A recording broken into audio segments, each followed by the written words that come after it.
Good afternoon. Thank you for being here. Thank you for being here.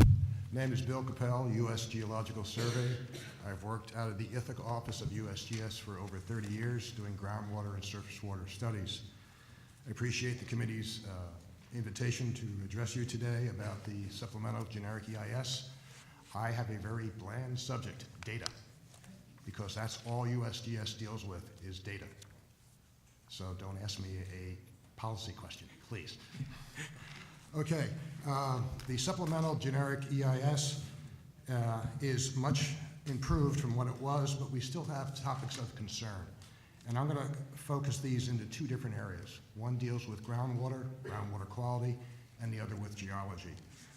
The protection of freshwater aquifers. In New York State, we basically have a freshwater system that overlies a saltwater system. The depth to that interface can vary from just a couple of 100 feet to maybe 8 to 1,000 feet. The SGEIS says lacking any information, you have to consider that interface to be at 850 feet. It's a good estimate. The USGS has looked at this and has done some studies, and we generally agree with this. But there is concern that there is both saltwater and methane that does exist within this freshwater aquifer system.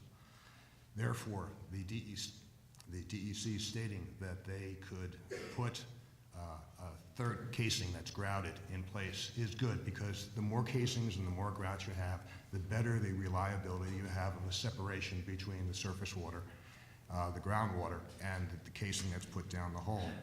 We do have a concern, though, that they don't require geophysical logging in the open hole before they put the casing in. We do not know on a site-specific basis where that interface resides. If they have a drill pad and they're proposing 6 wells, just one well in the vertical section where they can do the geophysics to find that point, and that information needs to be archived and given to the DEC, because the more data we have, the more assured we are of what we're talking about. And this is going to be a recurring theme in everything I'm going to be saying. Secondly, the groundwater quality that we have, it's not Perrier at depth. We have a water quality that goes from very fresh, and in certain cases you have increased chlorides, sulfates, barium, strontium, and radium, and methane. USGS cooperates with the DEC Division of Water doing the RIB study, rotating intensive basins. DEC does surface water, we do groundwater. We are in the 8th year of that. We've done 1 full rotation and into 3 years into the 2nd.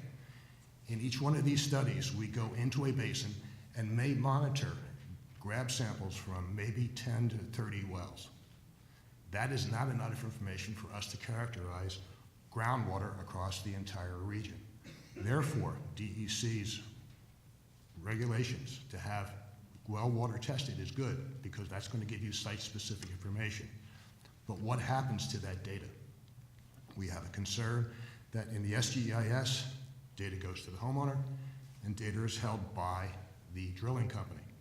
The DEC and the health department has to ask for it. What we would like to see would be that data being given to the DEC and being made available for scientific investigations. Things like privacy is an issue. We have databases where that information is stripped, and basically we just use the data itself to tell people about their groundwater resource. So we have a series of different things that we need to look at. We need to look at the aspects of water quality and realize that drinking water wells are not monitoring wells. A drinking water well is drilled deep. It basically is a reserve for water. It doesn't monitor a specific zone.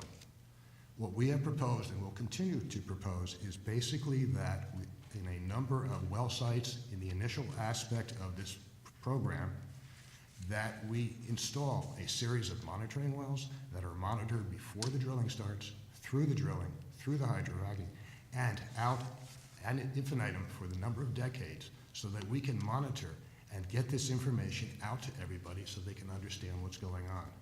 We have been doing a lot of hand waving. But we don't have the data. We don't have the data. When it comes to geology, the Marcellus is bounded by 2 different limestone layers, one below the Onondaga limestone and one well above the Tully limestone. Theirs are purported to be frac barriers, that hydrofracks are not going to move through them. May be the case, but we don't have data. What we would like to see, we would like to see that when they do the hydrofracking, they do what's called microseismic monitoring. They can, in 3 dimensions, listen to what's going on in the earth and pinpoint where the fractures occur. In the Barnett Shale and in the Marcellus Shale in West Virginia and Pennsylvania, they have done this. The industry does this as a standard practice. The concept behind it is they want to know how far the fractures move. In the Barnett and in the Marcellus in West Virginia and Pennsylvania, the depths range from 9,500 feet to about 5,000 feet. The deeper the hydrofrac take place, the further the vertical fractures move out. But the shallower you get, the less distance the vertical fractures develop and the more horizontal fractures develop. In New York, we are looking 5,000 feet to 2,000 feet. We have no data. We would like to see the SGEIS stipulate that they come in and they do the microseismic work, and again, they basically take this data and let everybody know what's going on. There's been this is a very contentious issue. I've given well over 150 talks to the public, and the public is very much in tune to this. And when they ask, well, what information do you have? I have to admit that we have very limited data in order to make stipulations. I can wave my hands, and that's what the problem is. We have contention because we don't have solid data. What we would like to recommend is any data that is available be given to the DEC and utilized in a scientific format. That format then goes through QA, QC's, quality assurance, quality control, and then is presented to the public as a database, so people have questions. The key that I tell people is not every well that's going to be drilled is going to be a Dimock Township well, nor is any well perfect. It falls somewhere in between. We need the data in order to put a better concept of what hydrofracking does. This is an opportunity for New York State to lead the way. This is not done in any other state. I would like to see the state basically put together a data collection, data analysis, and data distribution program so that we can let people know what is going on in New York State. And you can't compare what's going on in New York State with what goes on in Pennsylvania or the Barnett Shale in Texas or the Bakken out west. Each different play has different attributes. And even within a play, it has different attributes. A lot of people are looking at what's going on in Bradford and Tioga County. It is a sweet spot. It is the best place to drill. You look in southwestern Pennsylvania, it is a really good place to drill. If you look at Pennsylvania where all the permits are, the rest are scattered through there. It's not as good. We will not see New York State being a sweet spot. We will see just areas that will be right across the border from Bradford and Tioga County. That's why the permits that are in place right now are in the southern tier. Will it happen further to the east in the New York City watershed? We don't know. There hasn't been any exploratory holes. In western Pennsylvania, the formation is over mature. There is no gas. You go to the western part into Ohio, they're talking oil over there. It's not as mature. In the central part of the play, New York and Pennsylvania, it's the good stuff. It's basically natural gas, and that's just about all that's there. That's why the industry is so interested in it. All right, so much for a lecture. Any questions? Well, yes, thank you very much. And actually, you've had some very interesting comments, and I think when we send our letter to DEC with our follow-up questions, among them will be the points that you have raised, and so I thank you for giving us the opportunity to raise these issues with DEC and get their response. Let me ask you to what extent you think that the comments you made or the U.S. Geological Survey made on the original draft were incorporated by DEC into the revised draft. There were certain aspects that definitely were addressed. We were worried about the cuttings and the fact that they can produce acid mine drainage. DEC did address that. They did address some of the comments, but if you compare the testimony we put in 2 years ago versus what we have here, some of the stuff that I have here is what we had said 2 years ago, and we've added some new things, yes. Are there things that you have learned from places like Pennsylvania that New York should be doing and are not part of the DEC's current proposal? Policy question. It's a learning process. Okay. It is a learning process. Again, the formation is not the same everywhere. So therefore, you can't say that a Marcellus well in Bradford County, Pennsylvania is going to be exactly like a well in Broome County, New York. It's going to be a learning process. We don't have all the facts. The development of shale gas across the country, some places they've been doing it for 20 and 30 years. They have information there, but again, the information is not readily available. This is one of the things that ties scientists' hands, is we don't have enough data so that we can answer specific questions that you ask. But if you ask a specific question about yield from a well, I can talk generalities, but I can't tell you specifics because we don't have the data. You mentioned in your testimony a microseismic evaluation. How often is that used, and do companies use it for each well? They definitely don't do it at every well. It's very expensive to do. They generally do it when they come into a new area because they want to understand how the rocks break up. The rocks are different in different areas. Some are tight sandstones and some are shales. There are places in Pennsylvania where they've drilled a well and they've never had to hydrofrack it because it's naturally broken up rock.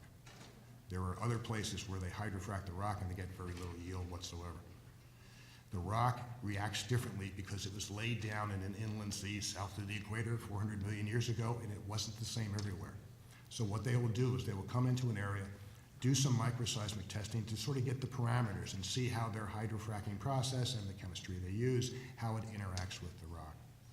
They don't do it every place, but we would like to see it done because there's very little data on microseismic less than 5,000 feet, and we're talking 5,000 and less in New York State. I believe that based upon the physics of it, because we see this envelope of vertical fractures getting smaller, the shallower you get, you're going to see more in the way of horizontal fractures, which then leads to that we probably won't see vertical fractures to a great degree. There is a concern, though, about faults and fractures. The DEC latest map shows, as the fellow from New York City said, there's a tremendous amount of faulting and fracturing in the eastern part of the state. There is some faulting and fracturing west of Rochester. The central part of New York State apparently is clean. It's not. There have been other studies that the DEC did not use. There was a study done in late 1970s, Stone and Webster, when the state was actually considering using halite beds for storage of nuclear waste. It was never done. The study exists. If you look at that data, there are fractures that exist. The Finger Lakes are all associated generally with fractures and faults. There was a study done by Dr. Robert Jacoby at University of Buffalo. Again, a tremendous amount of data that shows there's a lot more fractures out there than are shown on the DEC map. The fractures and the interaction of these fractures with hydrofracking, very difficult to say. From what we've seen in the past, to address a question that you asked, in Vancouver, British Columbia, they are relating that to hydrofracking to some small earthquakes. I don't know the geology up there. I wonder whether there are fractures and faults up there that they're activating by just injecting a little bit of fluid into them. If there are no faults or no fractures, I don't think you're going to see hydrofracking in and of itself causing an earthquake because it's a short duration type thing. Good example, Dale Valley, west of the Genesee Valley. They were injecting water to dissolve salt. It's right along the Clarendon-Linden. They started causing earthquakes. DEC stopped them. The company changed how they did the hydrofracking. They haven't had an earthquake since, but it was in relation to existing faults that were in the area. We need to know where those faults are. When the companies drill, they generally put in their notes, fluid loss zones. When they don't get back all the fluid they're pumping down the hole, that indicates that there may be a fracture there. If they're smart, they'll tell the company that does the hydrofracking, don't frack there because the fluids are going to go someplace we don't know. And that's generally what they would do. That type of information should be passed along to the DEC. Again, so we can take this incremental data, these little points of data, and start connecting the dots. Data collection, data analysis, and getting the data out to the public is critical. Thank you. And just as an aside, I always love it when we get testimony that includes a page of references. It gives me confidence That's in the the amount of, USGS. and the amount of thought and consideration has been given to your testimony. Questions? Ms. Lifton? Just quick question. And it's again that I haven't met, apparently. I'm around. Sorry. So just quickly, and maybe you can't answer this, maybe it is more, but you seem to be hinting that it's sort of in your area of knowledge. You know, having been down in Pennsylvania, I'm still trying to understand. I'm going back to say, how exactly does the barium get in people's water wells? I know there's barium. The CDC says there's barium in the mud with the drilling as part of the drill mud. But, you know, in the DEC's presentations, they always said, you know, the drill bit goes down and there's a metal casing that goes on and there's no contact between the drill and between the drill mud, or, you know, between pollutants and the groundwater. The aquifers, the groundwater is protected. And yet people have high levels of barium in their well that clearly wasn't in their well 6 months ago. So I'm trying to understand what is exactly that happens that allows these Okay. pollutants into the aquifer. Into When the you drill a aquifer. well, you drill the well in an open hole. Right. You're drilling the hole, you're creating the hole, you're using drilling muds Right. or different chemistries to basically bring the cuttings back up to the surface. You then stop, you leave the muds in the hole, you then put the casing in the hole, and then you inject grout through the middle of the casing, and then it flows up on the side, isolates the aquifer. You do have a period of time in the open hole where you have barium muds that can move out into the environment. Another good example of this, a well was drilled between Cayuga and Owasco Lake in the Queenston Shale, probably about 2 years ago. They were drilling on air. A lady's house, some distance away, I don't know how far it was, all of a sudden, their water went extremely dirty, very turbid. The gas company came over, looked at it, and they put in a filtration system. And they said within a couple of months, your water will clear up, and indeed it did. By injecting air in, there must have been some fractures, and some of that air escaped out. It's in there, and that air wants to rise, so it found a fracture and made its way into the aquifer, basically caused the aquifer to roil, and basically caused turbidity to come into this person's well. When you drill a well, you do it open hole. And when you do it open hole, there's always that opportunity before the casing and grout go in that those fluids can move away through fractures. So initially, there's no, in that first movement, there's really no protection for the groundwater. And No, that's where, generally they try to make their muds thick so that they put in agents to try to stop it from moving too far into the aquifer system. But sometimes there are very wide solutions sections where that mud will move out and may end up residing in there and may eventually start working its way to the surface. thank you, Dr. Kappel. Oh, I think I'm next. Thank you for your testimony. This is fascinating, very interesting. You kept talking about the importance of data. If you could just simplify it for me and give me some examples of the specific questions you think we would be able to answer better if we had the type of data that you talked about. Just give me a few examples. As the DEC outlined, they said they want baseline data, and I believe the series of data collections during drilling would be like every 3 months until the hydrofracking's done, and then like a year after, and that's it. The collection of that data, again, the USGS program we have with DEC water is very disparate, and water quality changes. It can change from that side of the room to that side of the room. And so you can drill a well over here and have one different water quality than on the other side at a different elevation. We need the more baseline data we have, you can then judge an impact or lack of impact. If you don't have that early data, how do you judge? The data that I'm talking about with fractures and faults and drilling information and things like that, we don't have that. So if you ask me, did those folks drilling over there cause pollution in this well? I can't answer that question because I don't know what happened before. I don't know the water quality. I've worked with several counties on pre-drilling testing, and I've said, don't always judge your water in the spring, because in the spring your water table is high, and it's fresh water coming in, and that's your water. Judge your water in the summer, when all that fresh water is gone, and you're drawing water from deeper in the aquifer, where it's a different quality. That's why a drinking water well is not a good monitoring well, because you have multiple sources within that well. And if you're going to be looking at contamination from any activity, gas well drilling, water well drilling, Anytime you drill a well, you are breaking natural seals, be it a water well or a gas well. You have to be very careful. You have to know the pre-existing condition. That's why baseline data is good. It's good for everybody. It's good for the homeowner. It's good for the gas company. You know, frivolous lawsuits, is it frivolous? What was the water quality last week? And what's the water quality 2 days after they started drilling? You can look at that and you can start to look at it. I tell people, don't spend $2,000 on a water analysis. You can get away with it with a lot cheaper parameters. Look for things like what's called specific inductance or total dissolved solids. Look at water temperature. Look at chlorides. If you can afford it, look at methane. We have methane in wells. The industry says everybody's got methane. It's not true. In the studies we've done under the RIBS program, I made an estimation a couple of years ago, and I was pretty close to it. If you're over or in a black shale, you have a 1 in 2 chance of having methane in your water. But methane may be of 1 to 2 parts per million. Not a problem, you'll never know it. 28 parts per million is where you can start lighting your faucet. The village of Belfast, New York, the public water supply, water, is at 45 parts per million methane. They aerate their water first. It's natural. It's along the Clarendon-Linden Fault. We do have locations where we do have methane, and we have lots of locations that don't, and we have a lot that are very small, infinitesimal, and not a problem. You need the baseline data in order to judge impact.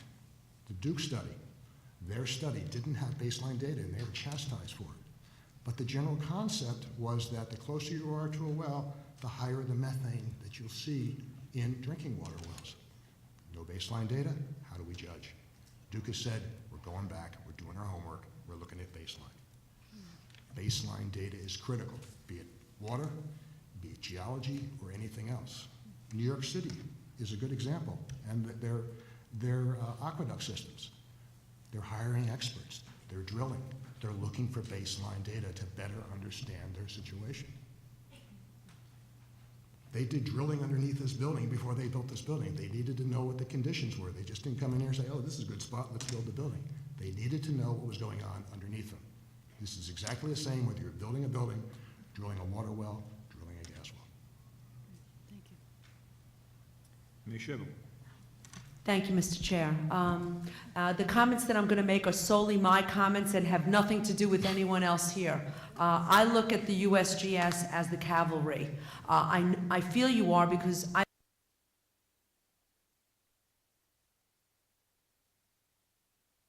to do with anyone else here. I look at the USGS as the cavalry.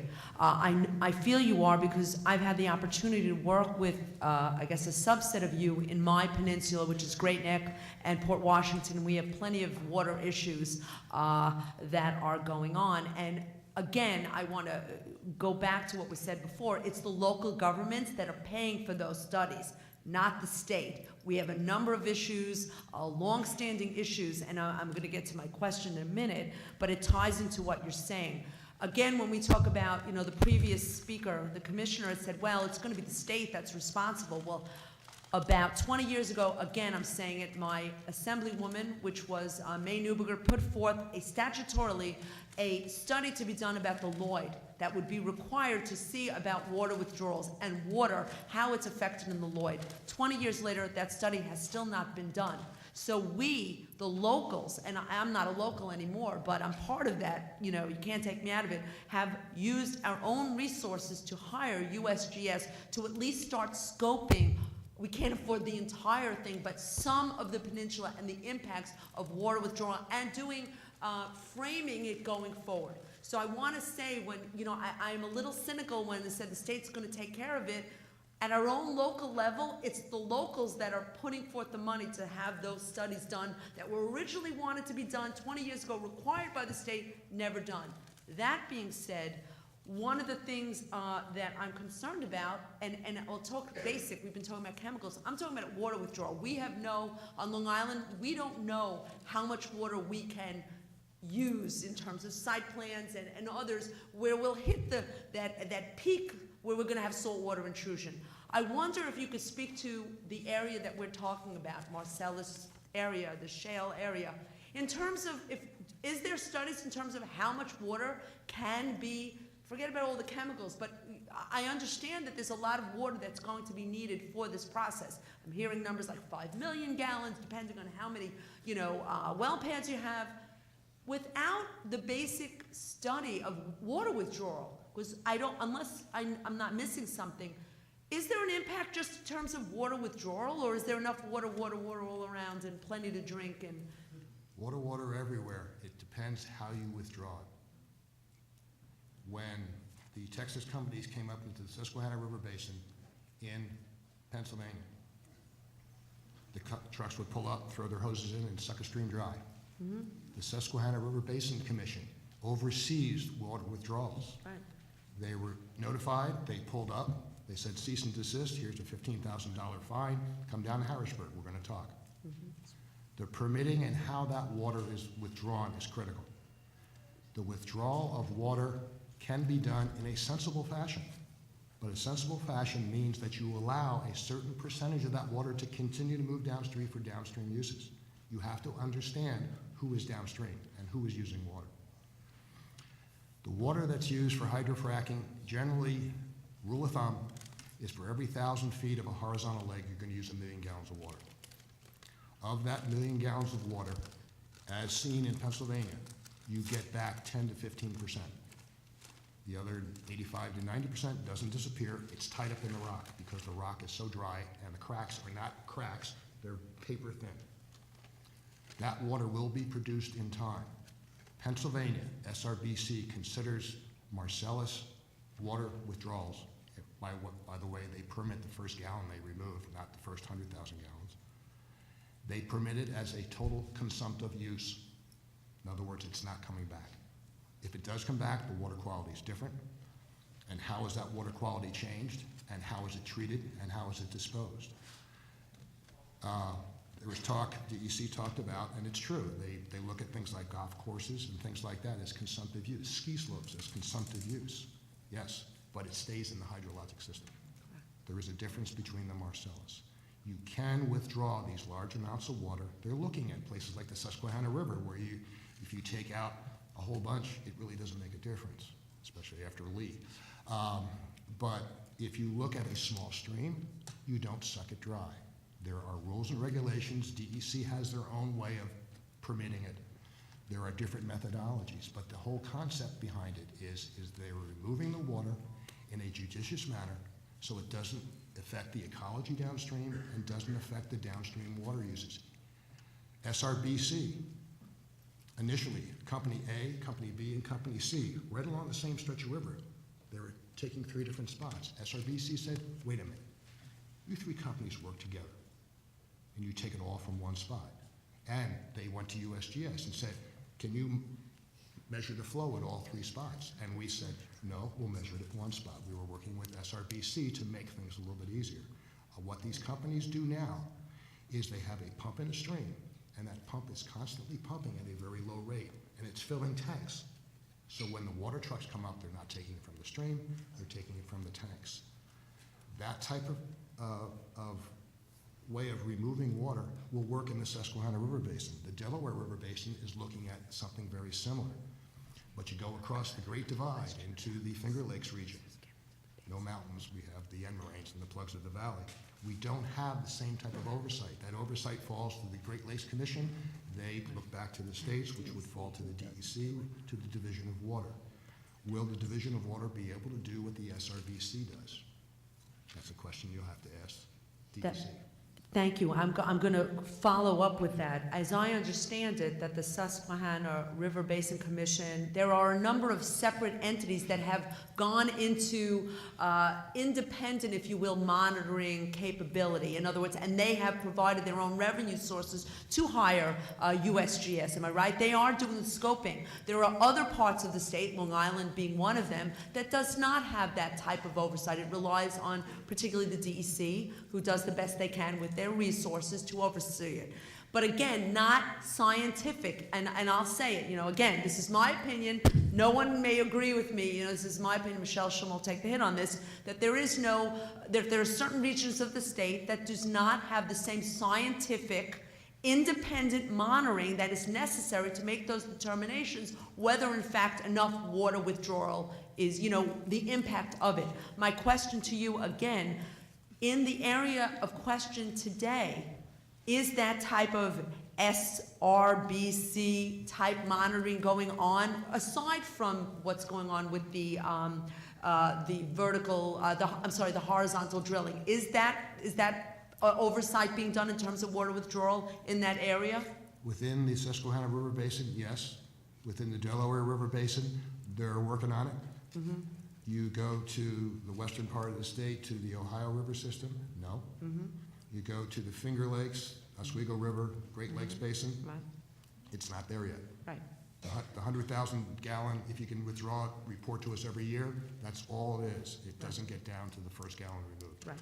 So that being said, would that be something that should be looked at in terms of, that you do need some type, just from a strict water usage and pumping issue, would that be something that would have to be looked at before you go into the area to drill? Opinion, Yes. not fact. Opinion is that it works in other places, it should work in the Great Lakes part of the system too. Thank you very much. Thank you. Appreciate you being here. My name is Paul Rubin. I'm a hydrogeologist and president of HydroQuest, an environmental consulting firm. I'm here to seek your help in protecting the freshwater aquifers needed by the people of New York State and the United States, now and in the future. I will address the protection of freshwater aquifers, hydrogeologic and seismic threshold requirements. I've been actively researching hydrogeologic aspects of hydraulic fracturing technology, with emphasis on gas industry state-of-the-art well sealant durability and failure mechanisms. My concern is that breaching of confining beds that now naturally serve to separate and protect our freshwater aquifers will result in long-term contamination by naturally occurring deep chemicals and gases, toxic hydrofracking chemicals, and saline water. This concern is borne out by extensive research and publications of the petroleum industry and others. Much of this information is provided on a CD that I am providing today in the form of several reports, including one addressing draft gas drilling regulations of the Delaware River Basin Commission for the Delaware Riverkeeper Network, and another addressing water quality concerns associated with underground injection of hydrofracking wastewater. In addition, I am providing 2 color fact sheets that condense many of the key points discussed in a less technical format, as well as other reports with material that supports this testimony. These are all incorporated by reference here. Beyond this material, I have provided a flyer for an all-day geology field trip that will visit a Marcellus shale outcrop and discuss hydrology and hydrofracking right here in the Albany area. You are invited to join me on October 15th on this trip. Thresholds. An excellent means of examining the issue as to whether it is hydrologically safe and wise to advance gas drilling in an area is to consider relevant factors that together allow for the short and long-term protection of our freshwater aquifers. Unless all of the following thresholds can be achieved, gas drilling should not be permitted. Threshold 1. The durability and mechanical properties of well sealant materials are sufficiently advanced such that freshwater aquifers will be safely protected for hundreds of thousands of years. The aquifers we enjoy today took about 1 million years to form. Without unnatural alteration from gas drilling activities, they should be capable of providing potable water for future generations for another 1 million plus years. Industry documentation establishes that under the best of circumstances, cement and steel used to effect zonal isolation may last up to 100 years and 80 years, respectively, often far less. Threshold 2. Legally binding and enforceable provisions are made to guarantee long-term maintenance of production well sealant materials. Since most cement plugs will fail in less than 100 years from shrinking, debonding, cracking, and corrosion, all existing gas wells must be fully replugged from the ground surface to the lowest production zone at least once every 100 years over the 1 million plus year life of freshwater aquifers, some 10,000 times per well. Threshold 3. Gas production wells should not be placed within seismically active regions where ground shaking and motion will damage the integrity of cement seals. While assessment is warranted to establish acceptable threshold values, appropriate maximum values for Richter magnitude and modified Mercalli shaking vibration intensity may be on the order of 3 or less for both. Philadelphia, PA, for example, recently experienced structural damage to buildings from an earthquake some 200 miles to the southwest. Clearly, if the related earthquake intensity of 4.7 could damage buildings, it was also likely to result in damage to the integrity of cement sheaths, especially with repeated seismic events through time. Seismic hazard risk must be evaluated over the duration of the life of aquifers, 1 million plus years. Threshold 4, gas production well arrays should not be placed within distances of less than 2,100 feet from water bodies such as reservoirs, lakes, rivers, streams, wetlands, dams, pipelines, and other vulnerable features. Based on aquifer test results in New York State that I analyzed, I provide this number, lesser gas well setback distances, inclusive of all horizontal projections, have a high probability of degrading groundwater, wells, and surface water bodies from natural gas and light non-aqueous phase liquid excursions along fracture and borehole pathways. Threshold 5, all abandoned, unplugged, and poorly plugged wells are first found and plugged throughout the entire wellbore from the ground surface to the lowest production zone. Otherwise, hydrofracking chemicals will follow fracture and poorly plugged wellbore pathways into our freshwater aquifers.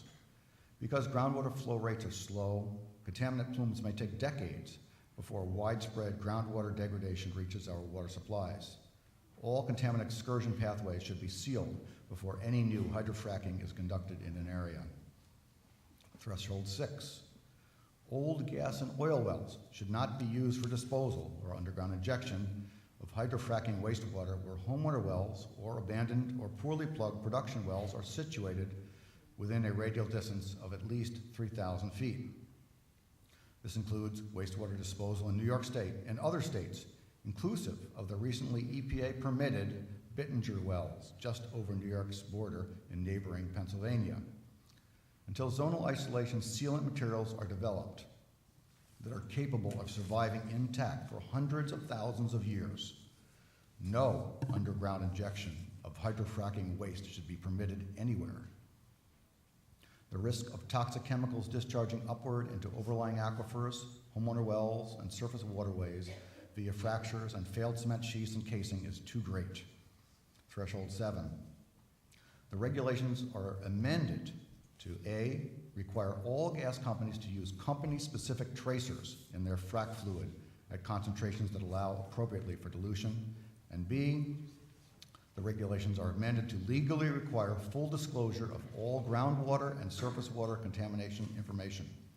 The costly burden of legal and hydrologic proof incumbent upon adversely impacted homeowners must be removed.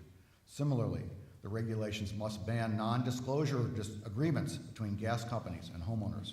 There cannot be a veil of secrecy regarding any contaminant information. The last threshold, 8, no hydraulic connection is present along fracture pathways between planned gas wells and homeowner wells within a radial distance of at least 3,000 feet, as determined by a short-term, say about 24-hour high-yield pumping test. As discussed previously, at best, industry sealant technology used to isolate and protect freshwater aquifers will fail within 100 years, generally far less. While long-term aquifer contamination is assured, regulatory agencies and homeowners can predict and therefore decrease the immediate risk of contaminant migration to their water supplies by requiring basic hydrologic testing in advance of production well development. All homeowner and farm wells should be electronically monitored with transducers before, during, and after aquifer tests.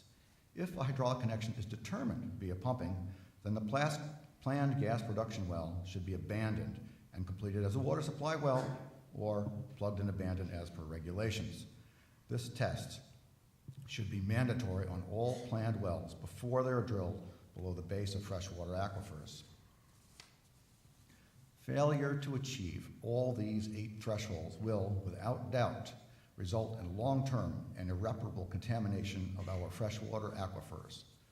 The productive life of gas wells is less than 20 years compared to aquifer life of about 1 million years.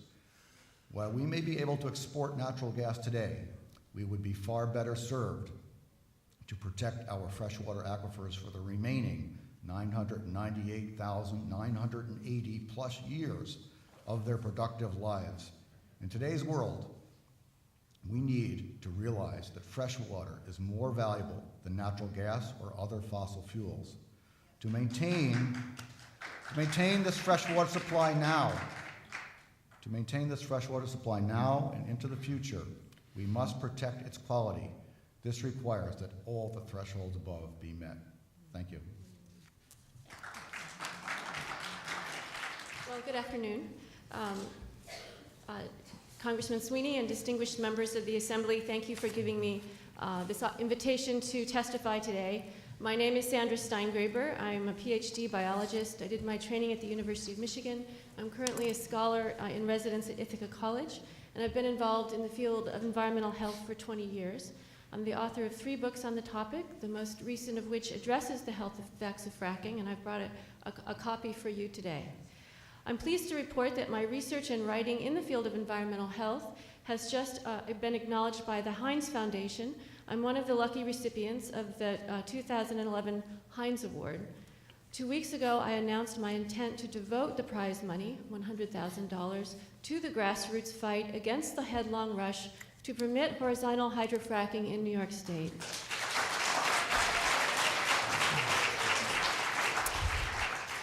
I assure you that that prize money far exceeds my current bank account, and I hope that my gesture illustrates how seriously I view the health and environmental threat posed by this new, extreme, and inherently dangerous method of fossil fuel extraction as it would be practiced under the proposed state regulations, and how deeply flawed a document I believe the SGEIS to be. Now, most New Yorkers will not read the more than 1,000 pages that makes up this impact statement.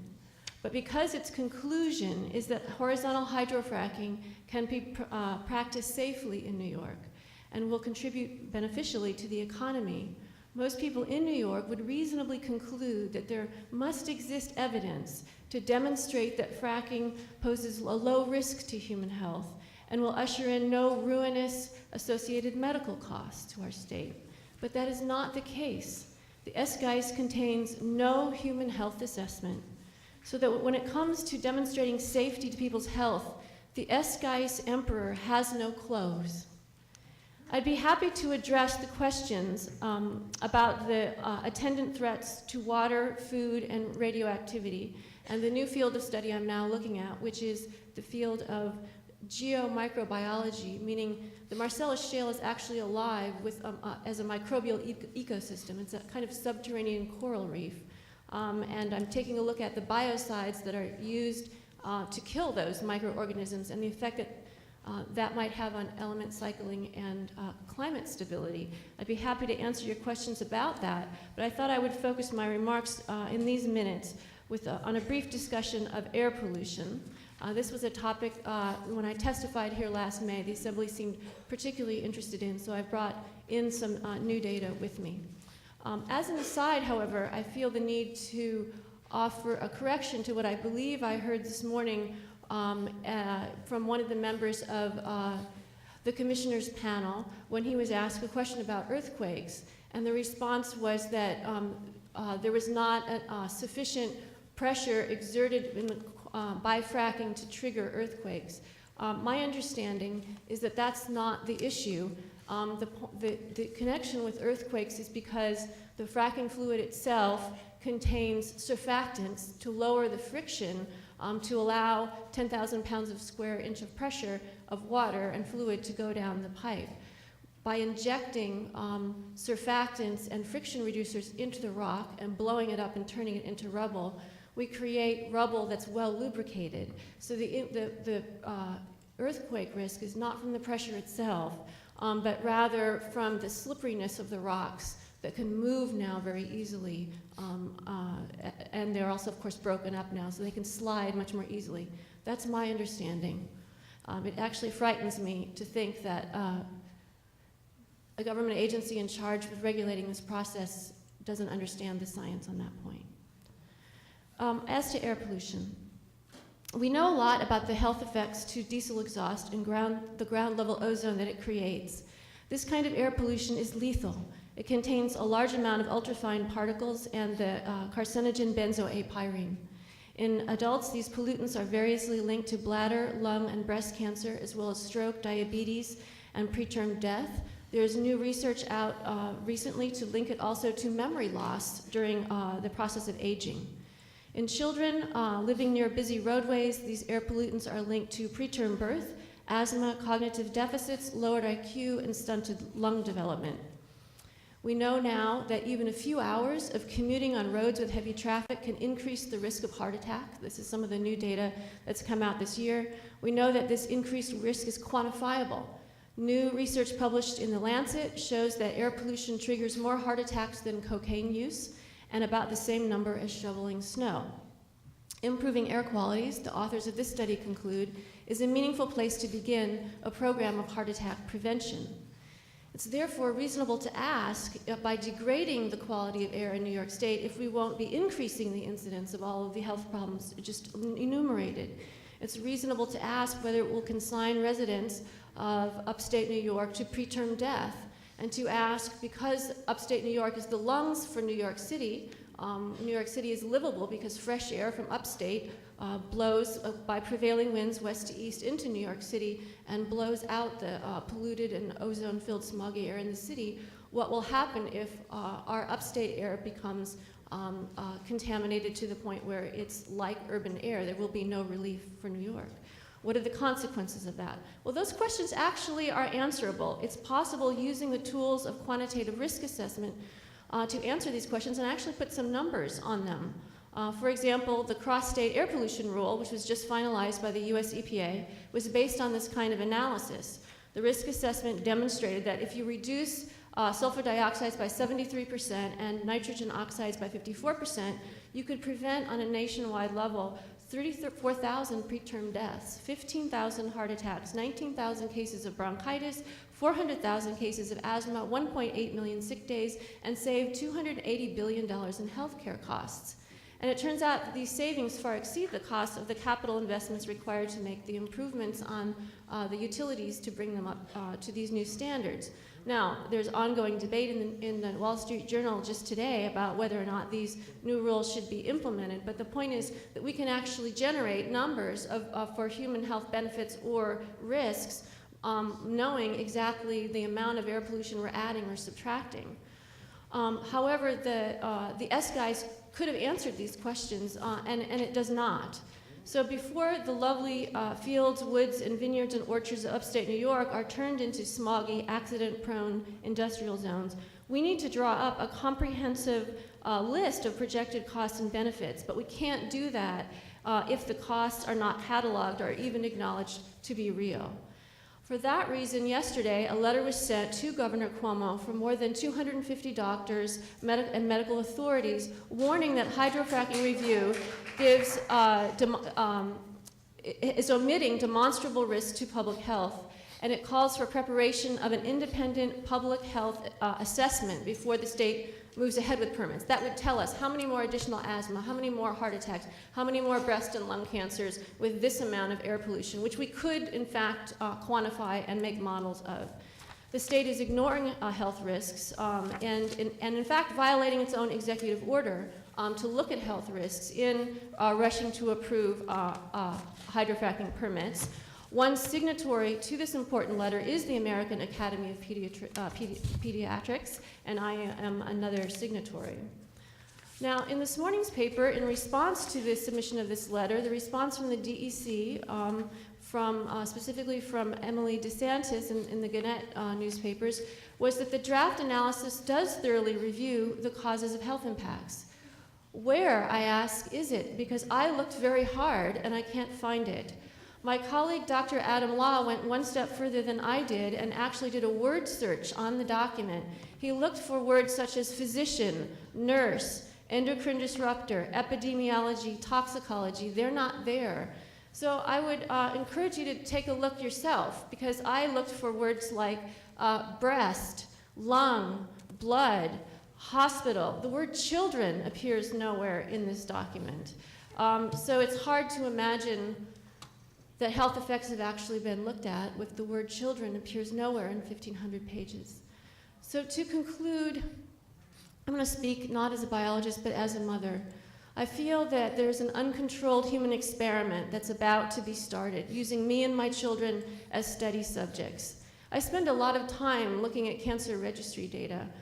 I am also one of those data points in a cancer registry, having been diagnosed at age 20 with bladder cancer, growing up in a very industrialized town. I moved my family to this place in upstate New York in Tompkins County precisely so that my children do not become one of those data points.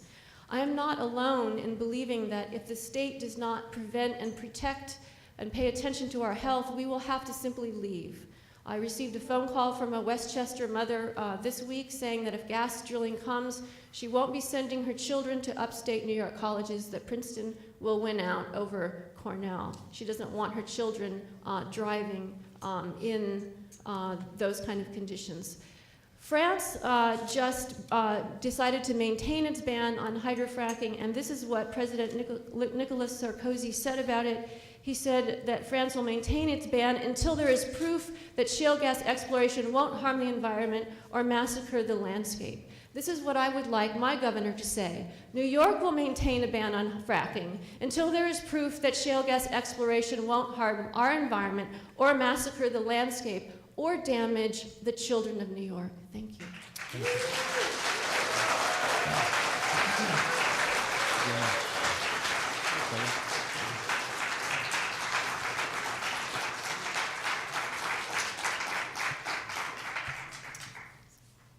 Good afternoon. Chairman Sweeney, members of Assembly, thank you for having me here, and thank you once again for your hard work in this matter. My name is Jake Hayes. I'm the Program Director of Physicians, Scientists, and Engineers for Healthy Energy. My testimony given on behalf of my organization, PSE, will be in 3 parts. The first, written by physicians, discusses human health effects and the current SGEIS's omission of these considerations. The second part, written by environmental scientists, discusses how there is no evidence that water filtration facilities at publicly owned treatment works provide any more protection than the unfiltered water supplies in the New York City and Syracuse watersheds that have warranted a ban on this form of gas extraction. The third part of my testimony, co-written by an engineer and environmental scientist, discusses how a life cycle analysis of unconventional natural gas extraction demonstrates this process has a significantly greater global warming potential than coal or conventional natural gas. So the concept of mitigation is central to an environmental impact statement, and this term occurs 582 times within the document. Although there are many suggested mitigation strategies for issues including stormwater, flowback, noise, visual impact, invasive species, and endangered species, there is no mention of mitigation with regard to adverse effects on human health. There is minimal mention of human disease and no discussion of pathways of exposure or the pathogenesis of disease caused by exposure to single toxins or the possibility of the interaction of several toxins. Endocrine and metabolic disruption are not mentioned in this report, despite their emerging importance as mechanisms in the causation of environmentally mediated disease. In its discussion of potential pollutants known to cause human disease, the current SGEIS mentions many of the toxic chemicals employed, the harmful substances in the flowback produced waters, the vented volatile organic compounds, and the production of ozone. While health consequences are being described in many other states where drilling is currently underway, the analyses in this statement are solely of an environmental nature. This is despite, according to page 3 of the executive summary, extensive consultations with scientists in several bureaus within the New York State Department of Health. There is, however, no mention of any consultation with physicians or healthcare professionals in this report. Further, there's no discussion or identification of those likely to be most at risk from gas drilling. Children and pediatrics are not mentioned. there's a single reference to pregnancy, yet pregnant women are the most vulnerable population and are susceptible to multiple other toxins cited in this report. There's no discussion about identifying pregnant women at risk of exposure, how birth defects should be monitored in affected areas, and how this problem can be prevented if mitigation is too late. The only reference to occupational health for industry workers is to material safety data sheets, and there is no provision to monitor or evaluate the workforce for adverse effects. There is no discussion in this document of important strategies for the systematic collection of health effect data to determine future areas requiring health mitigation. Such systems might include health registries, inventories, or the education of primary care providers in notification. There are 207 references to monitoring, which includes water and air quality, visual impact, traffic, microseismic activity, grassland birds, forest interior birds, change in habitat, and noise. But there's no mention of a system to monitor any aspect of the adverse effects of unconventional natural gas extraction on human health. We, along with many physicians and other organizations, propose a comprehensive, independent health impact assessment. We recommend that this should proceed prior to unconventional natural gas drilling, and hence the moratorium should be reinstated until this study has been completed and reviewed. Regarding water filtration, it's quite clear from the SGEIS that the DEC has a substantial concern about contamination to the New York City and Syracuse watersheds. They have, in fact, proposed a substantial setback of 4,000 feet from any surface drilling activities to those watersheds. In comparison, based presumably on the same or very similar concerns, they propose setbacks of 500 feet and 2,000 feet from private and public water wells. We are not aware of any scientific basis for any of these setbacks, and the SGEIS offers no rational basis for the 500 and 2,000 foot setbacks from private and public wells. In our review of the scientific literature, we find little competent information on the issue of setback. The Osborne study in 2011 is the only one that begins to substantially address this issue and suggests that some hydrocarbon contamination can extend as far as 3,000 feet from the surface puncture of the well bore. We are aware of 5 studies on the issue that are currently ongoing in Pennsylvania. Our review also shows that there is a potential migration contamination failure rate of between 5 and 10% of all gas wells, probably increasing with the age of the well. Thus, consistent with the strong statements and implications of the US EPA and the DOE Subcommittee on the Safety and Environmental Impact of Hydraulic Fracturing, there is a compelling need for more information. The fact that there are currently at least 5 independent empirical studies on the matter in progress, a sound scientific approach, as Governor Cuomo has demanded, to the issues of setbacks from any and all water supplies, requires that no actions, conclusions, or determinations be made at this time. Until and unless such empirical science exists and has been thoroughly and competently analyzed, it would be reckless and irresponsible for the NYDEC to conclude anything about the safety of any drinking water sources in the proximity to shale gas wells and high-volume hydrofracturing. The fact that, according to Commissioner Martens, there is deep concern apparently expressed by the EPA about hazards to the New York City water supply should be taken to mean that there are and should be grave concerns about any water supplies near shale gas well drilling and hydrofracking. The fact that the New York City watershed serves millions of people and remediation would be expensive is not compelling unless the exact same caution is taken for all drinking water supplies in New York. We remind the committee that private wells also serve millions of people in New York State. We question the scientific basis for the SGEIS observations and conclusions concerning the potential greenhouse gas emissions from the development of shale gas in New York State. The SGEIS is correct in stating considerable research sponsored by the API, the Gas Research Institute, and the EPA has been directed towards developing relatively robust emissions estimates at the national level. However, the SGEIS then cites only a 5-year-old report from an industry advisory group as a source for this research. It ignores a much more recent report from the EPA, the National Energy Technology Laboratory, and the Post-Carbon Institute, as well as peer-reviewed science articles in climate change letters and environmental research letters.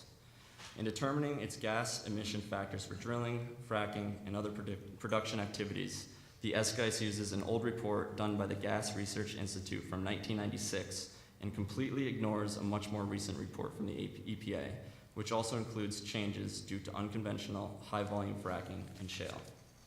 Next, in its all-important estimate of the global warming potential of methane emitted during development of shale gas in New York State, The SGEIS again correctly asserts global warming potential factors are continually being updated. However, the SGEIS then first cites an industry blog site for data, then uses 4-year-old data for global warming potential factors when much more recent, peer-reviewed data is available. Finally, in drawing its conclusions about the potential greenhouse gas emissions from shale gas in New York State, the SGEIS uses only a 100-year timeline and ignores the immediacy of this issue. Both 20 and 100-year timelines must be included to draw proper conclusions. New York State has been a national leader in planning for a sustainable energy future with great regard for its responsibilities to diminish the rate of production of greenhouse gases from industrial sources. We assert that the SGEIS falls short of doing the science well and representing New York State leadership on this critical issue of our time. To conclude, the organization Physicians, Scientists, and Engineers for Healthy Energy asserts that at this point, the SGEIS is inadequate to serve as a basis for developing regulation of high-volume hydrofracking shale drilling in New York. We recommend that the NYDEC withdraw the current regulatory review until the SGEIS has been fully reviewed and redrafted as called for by the New York State Environmental Quality Review Act. It would appear to be prudent to delay issuance of any permits for high-volume hydraulic fracturing drilling in shale until clear regulations have been adopted. Thank you.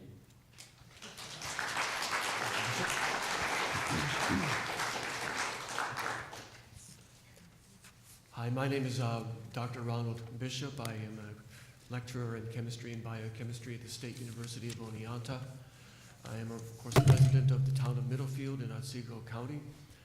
I have a background as well in construction as a commercial industrial electrician, which gives me some hands-on experience with things like concrete and steel. So Assemblyman Sweeney, other distinguished legislators and guests, I really want to thank you for this opportunity to comment on our Department of Environmental Conservation's latest draft of the supplemental GEIS for oil, gas, and solution mining. Today, I'm going to focus on 2 aspects of the document: significant overestimates of projected economic benefits from shale gas development, and significantly underestimated historic and therefore projected environmental costs. I believe that we cannot determine what levels of regulation are appropriate without a realistic benefit-cost profile for this proposed industrial expansion. Benefits anticipated from shale gas development are inexorably tethered to new sales of natural gas. Whatever the associated multiplier factors may be, demographic groups impacted, jobs generated, investors rewarded, or taxes collected, this economic engine will run on the money raised by a single commodity. Therefore, projected benefits depend on how much natural gas is available for extraction. So after considering the most authoritative, recent, and compelling reports of government and industry analysts, I find that the recoverable shale gas estimates in this revised draft SGEIS are unsupportable. They are exaggerated by as much as an order of magnitude. My first clue to this overestimate was found in Figure 410, Chapter 4 of the Economic Assessment Report prepared by Ecology and Environment Incorporated, which was more recently incorporated late into the revised draft SGEIS, where the production profile based on IOGAN New York's or Interstate Independent Oil and Gas Association of New York's low estimate indicated a 30-year lifespan. Well, that was a pretty simple error for me to spot. No horizontally drilled, hydraulically slick water stimulated gas well in any shale formation has ever been shown to produce gas for 30 years. To the contrary, writing for the Oil Drum, that well-known environmental journal, Arthur E. Berman and Lynn F. Pittinger cited several thousand shale gas wells which dropped below commercially viable production between 5 and 12 years after spudding, with a collective half-life of about 8 years. And the reference, of course, is given in your paperwork. Seeing this discrepancy, I scrutinized per well production projections found in Chapter 4.1.3 of the Economic Assessment Report. Though ultimate recoveries were not given in that document, I used the report's parameters to calculate estimated ultimate recovery projections, and these ranged from their low to high build-out estimates, respectively, from 3.8 billion cubic feet to 9.5 billion cubic feet for individual wells. In contrast, Berman and Pittinger reported actual ultimate recoveries for thousands of shale gas wells, which ranged from 1 to 3 billion per cubic feet per well. So it's small wonder that DEC officials appeared to choose the Independent Oil and Gas Association of New York's low estimate for the subsequent projections. However, I found the most glaring discrepancies when I compared the U.S. Geological Survey estimates of recoverable natural gas from the Marcellus Formation with the related estimates in tables 4.3, 4.4, and 4.5 of the Economic Assessment Report. These were called projected natural gas production in regions A, B, and C. I don't want to bore you with all these numbers because I realize it's 4 in the afternoon. But what we're looking at is, by comparison,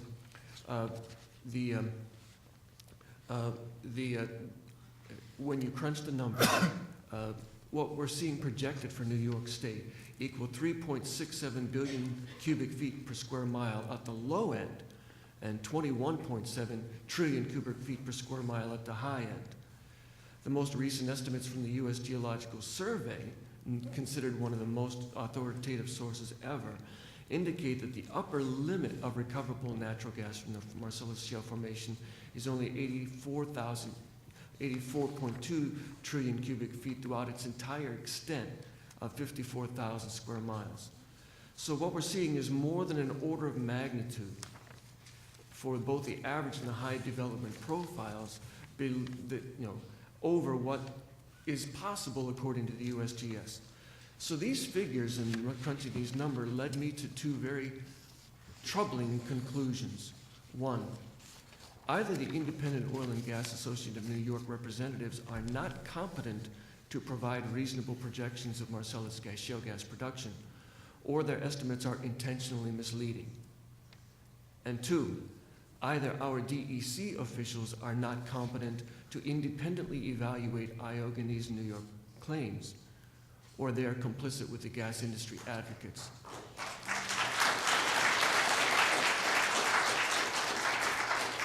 That's professor language. Now let me go and teach class.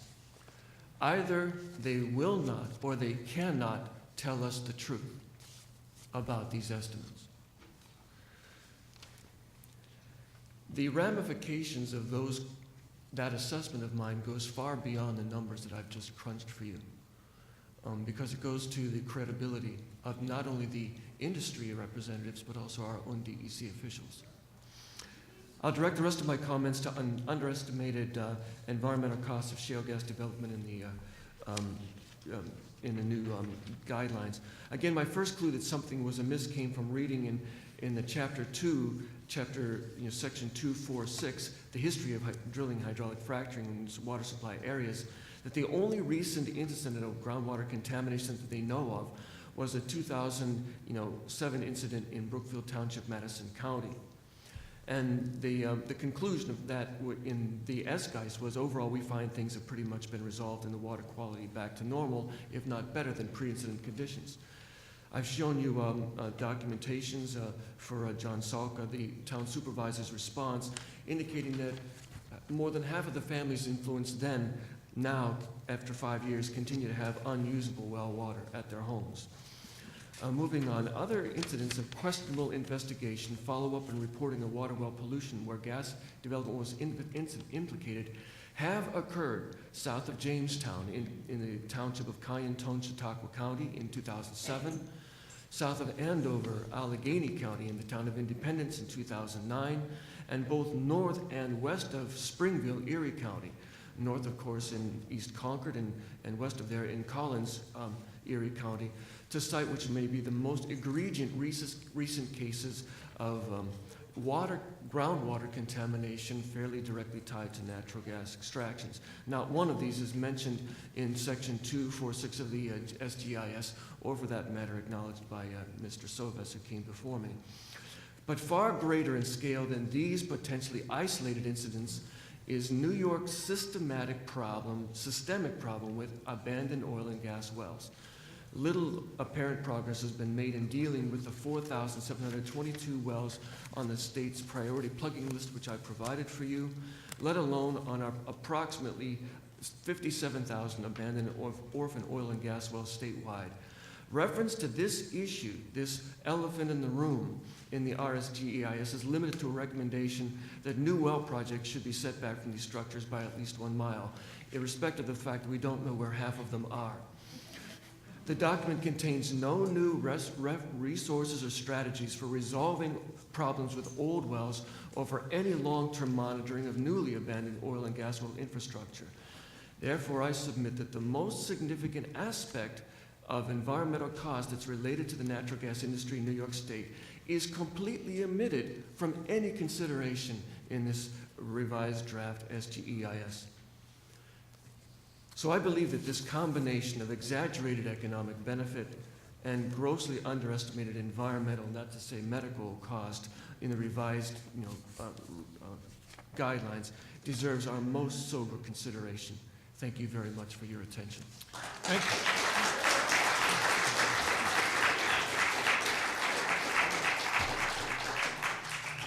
Thank you for being here or being back here. Dr. Steingraber, well, congratulations, first of all, on your recognition and for putting your money where your mouth is, literally.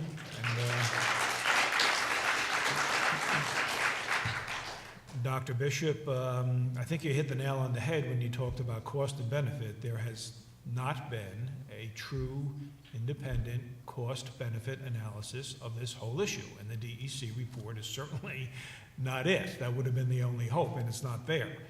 And I think that things would be a lot clearer to a lot more people if there was such a document, a true cost-benefit analysis to be produced. Jake, I believe your organization sent a letter, and I'm trying to remember whether it was to DEC or to the governor on this issue not too long ago when you were kind enough to send me a copy. I'm wondering if you ever got a response to that letter? We have not gotten a formal response to that letter. That was sent in mid-September, I believe on the 15th, delivered directly to Governor Cuomo's office. I believe Commissioner Martens in a radio interview may have referenced it, but nothing directly. Okay, it was mentioned this morning, actually. I don't know if you were here. I asked him a question about it. And nor, I gather, did you receive any invitation from DEC to participate in the process in any way. I'm sorry? Nor did you receive any invitation from DEC to participate in this process in any way. Well, thank you. As you know from the fact of this committee doing a hearing in May solely on the health issues of hydrofracking, it is and continues to be a significant concern of ours. And I haven't seen anything produced by the state of New York that even begins to adequately address the questions that have been asked and continue to be asked. So thank you for being here and being a part of this process. Thank you very much. Thank you.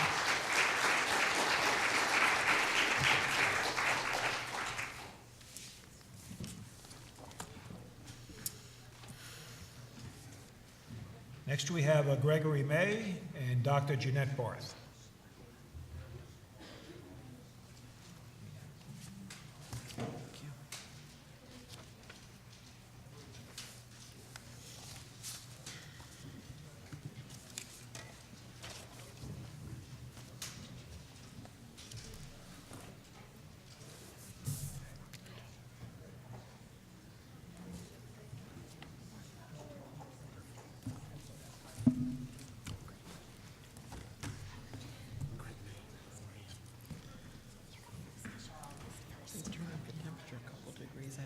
Longer between runs to the ladies' room.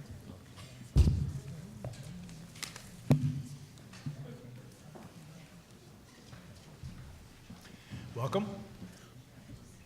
Welcome. Thank you. Thanks.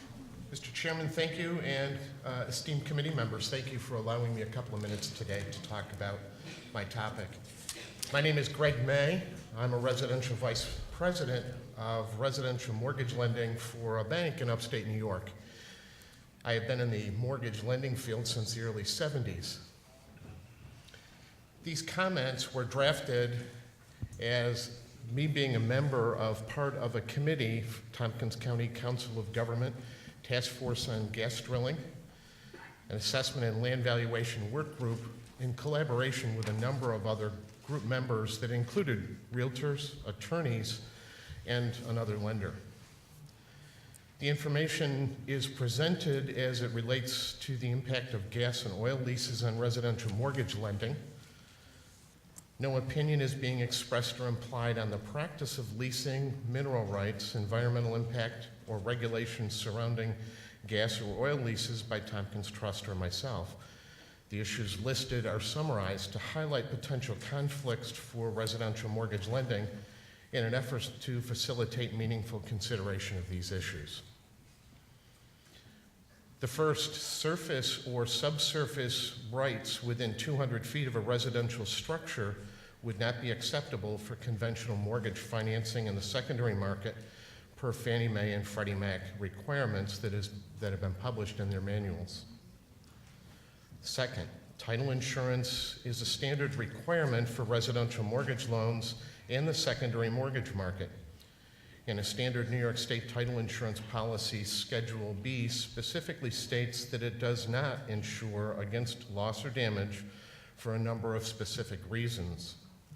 Specific exceptions from coverage include A, if there is a structure on the property that exists over 35 feet tall, B, if the property is used to store any material, machinery, or supplies of any nature except during the course of construction, and C, if the property is used for any commercial purpose except a professional office in the home. If a standard title insurance policy is relied upon to secure traditional mortgage financing for a property with a gas lease, the coverage is ineffective to protect against these and other activities authorized and commonly undertaken pursuant to a gas lease. There is not a cost-effective or reliable way to determine if a residential property has a gas lease to allow an appraiser to establish an appraised value based on comparable sales of similar properties. To determine if a property, a comparable, has a gas lease, a title examination of each property would be necessary and would add significant cost to each transaction. Number 4, since there is a limited historic data of sale of properties with leases, licensed appraisers are not able to determine or consider the impact on value or marketability if a gas lease exists, as noted in item 3. Since the impact on value and marketability cannot be determined, the appraisal would not meet traditional secondary mortgage market requirements or commonly accepted lender requirements. Number 5, Section 18 of the standard Fannie Mae Freddie Mac mortgage prohibits transfer or sale of any portion of or rights in a mortgaged property without prior written consent of the lender and/or Fannie Mae and Freddie Mac. Grant of a gas lease is a transfer of rights in the mortgaged property. This mortgage security document is the commonly accepted and used document for most lenders. Number 6, Section 21 of the standard Fannie Mae Freddie Mac mortgage prohibits environmental hazardous substances, specifically naming gas, from being stored, used, disposed of, discharged, or released on the mortgaged property.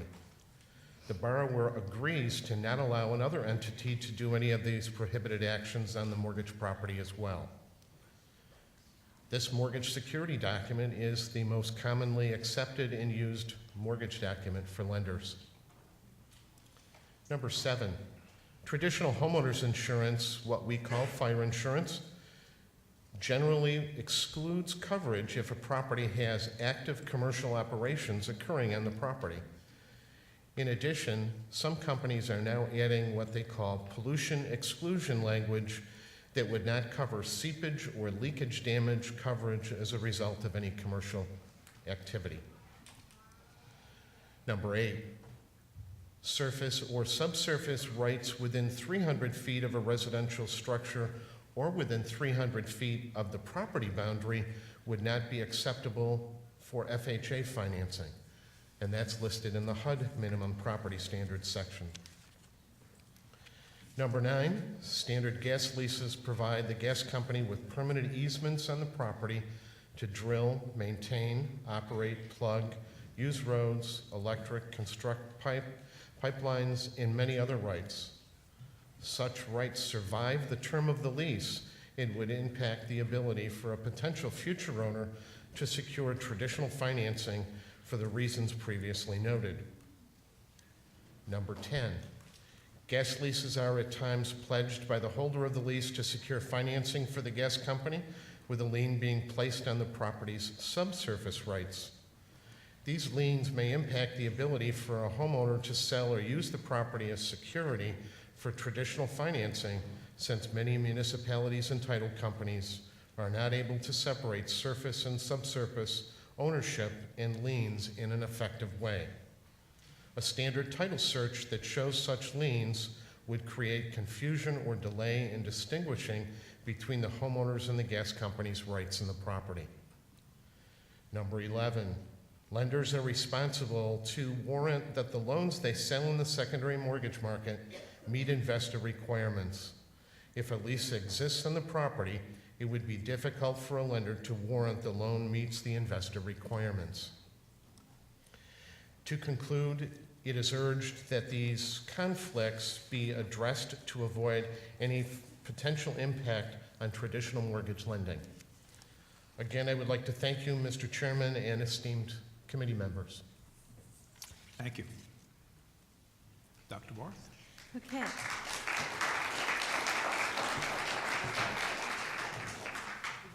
My name is Jeanette Barth. I'm a Ph.D. economist, and I've been conducting economic analyses and developing economic models for 35 years. Thank you, Assembly members, for holding this hearing. The economic assessment conducted by the firm Ecology and Environment is inadequate.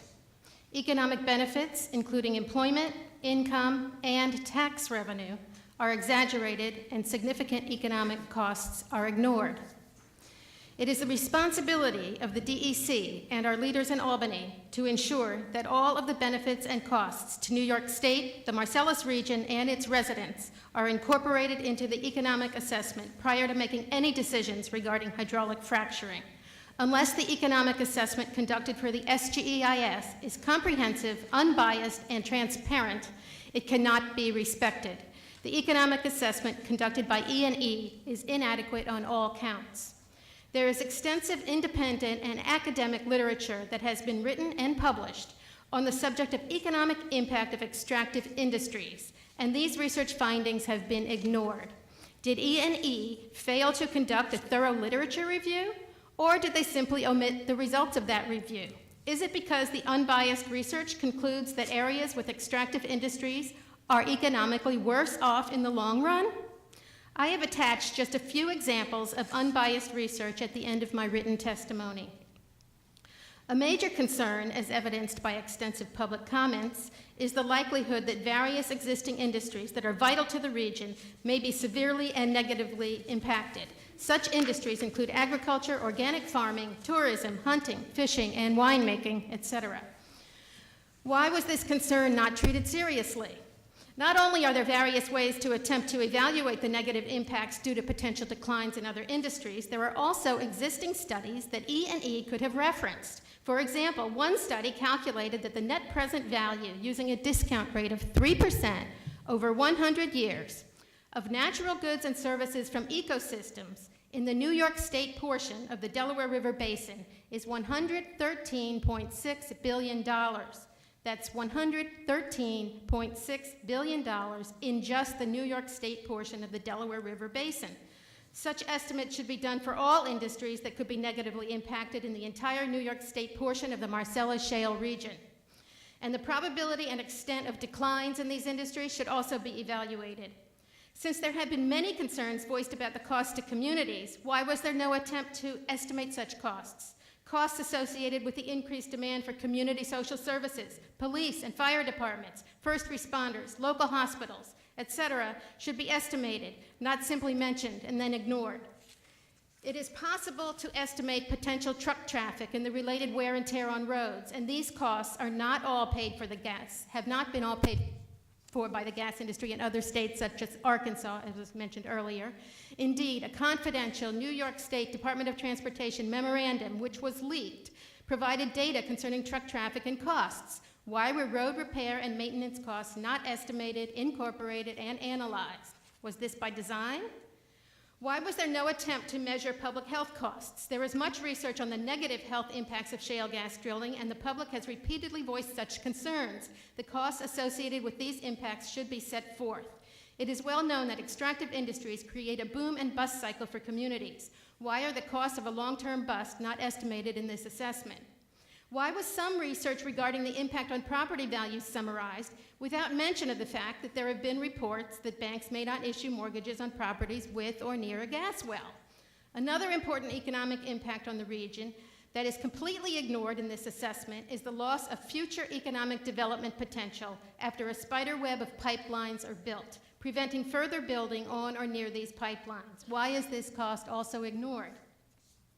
A thorough economic assessment would include detailed recommendations regarding action steps to help maximize benefits and minimize costs. Why are such recommendations not made? The pace and scale of drilling can significantly affect long-term economic impacts, and the various alternatives regarding pace and scale should be carefully analyzed.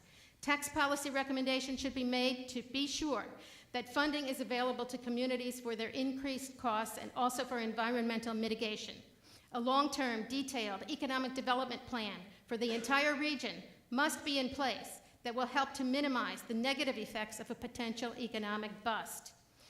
It is clear that E&E focused only on benefits, and the estimated benefits are exaggerated. All of the employment, income, population, and tax revenue projections in the economic assessment are dependent on the natural gas production assumptions. The assumptions on recoverable gas that were used by E&E were provided by the Energy Information Administration, but just before this E&E report was released, the U.S. Geological Survey issued their revised estimates of recoverable gas. The new USGS estimate is far lower than the EIA estimate, and the EIA has publicly stated that they defer to the USGS and the USGS numbers should be used. The economic assessment must be improved and must reflect the recently updated USGS estimates. E&E has taken production assumptions from the industry, specifically from Ioga, New York. Why were the production numbers provided by Ioga, New York for the analysis not questioned and reviewed in light of the fact that there are indications that the industry may not be entirely truthful about production estimates? I would expect an independent consulting firm to verify such production assumptions. In another exaggeration, the report states, each newly constructed well is assumed to have an average productive life of 30 years. Why was this assumption used when there are findings that the average life of a shale gas well is far shorter than 30 years, maybe more like 4 to 7.5 years? While E&E recognizes that the workforce will be largely transient, they do not adjust the income projections for a transient workforce. It is obvious that a transient workforce will not be spending all of their wages in the region. For the employment estimates in the assessment, E&E used the Regional Input-Output Modeling System of the USBEA called RIMS-2. I've explained in another one of my papers, North American shale gas plays more unanswered questions. The reasons why input-output analysis is not appropriate as a standalone technique in this situation. Another area where the E&E assessment is deficient is in its assumption of full-time equivalent workers. Taken directly from Pennsylvania's Marcellus Shale Education and Training Center. All assumptions, including this one, should be verified by looking at data from other shale plays and multiple sources. I have seen estimates that differ from these. The lack of thoroughness in checking assumptions, whether it regards full-time equivalent workers, gas reserve estimates, or years of production, is a major flaw in the economic assessment. E&E has exaggerated economic benefits and ignored economic costs. Where have we seen such flawed economic impact analysis before? The natural gas industry has been conducting such flawed analysis for years. I've critiqued the industry-funded studies elsewhere, and I'll share those with you if you like. Official employment numbers out of Pennsylvania, as reported by the Keystone Research Center, show that the Marcellus core industries and ancillary industries taken together created less than 6,000 net jobs between fourth quarter '07 and fourth quarter 2010. That's less than 6,000 net new jobs in 3 years. This is far, far less than industry has claimed. The gas industry has an incentive to mislead the public and our politicians in order to gain public support for gas drilling. The DEC should insist on accurate analysis of all impacts that may result from gas drilling, including environmental, health, and economic impacts. Why did the DEC not insist on a thorough economic assessment, including a proper estimate of all costs? If a proper economic assessment, taking into account and doing the hard work of estimating costs, was beyond the capability of a firm like E&E, why were academic economists not enlisted in the study? Is it because the results would be harder for DEC to control? A proper economic assessment would be an expensive research endeavor, and it would require a team of qualified experts, each with specific expertise. The people of New York State and future generations deserve a fair and comprehensive assessment of what shale gas extraction might mean for our economy, our health, our environment, and our quality of life. If our political leaders do not insist on this, then they have failed us all. Thank you. Thank you.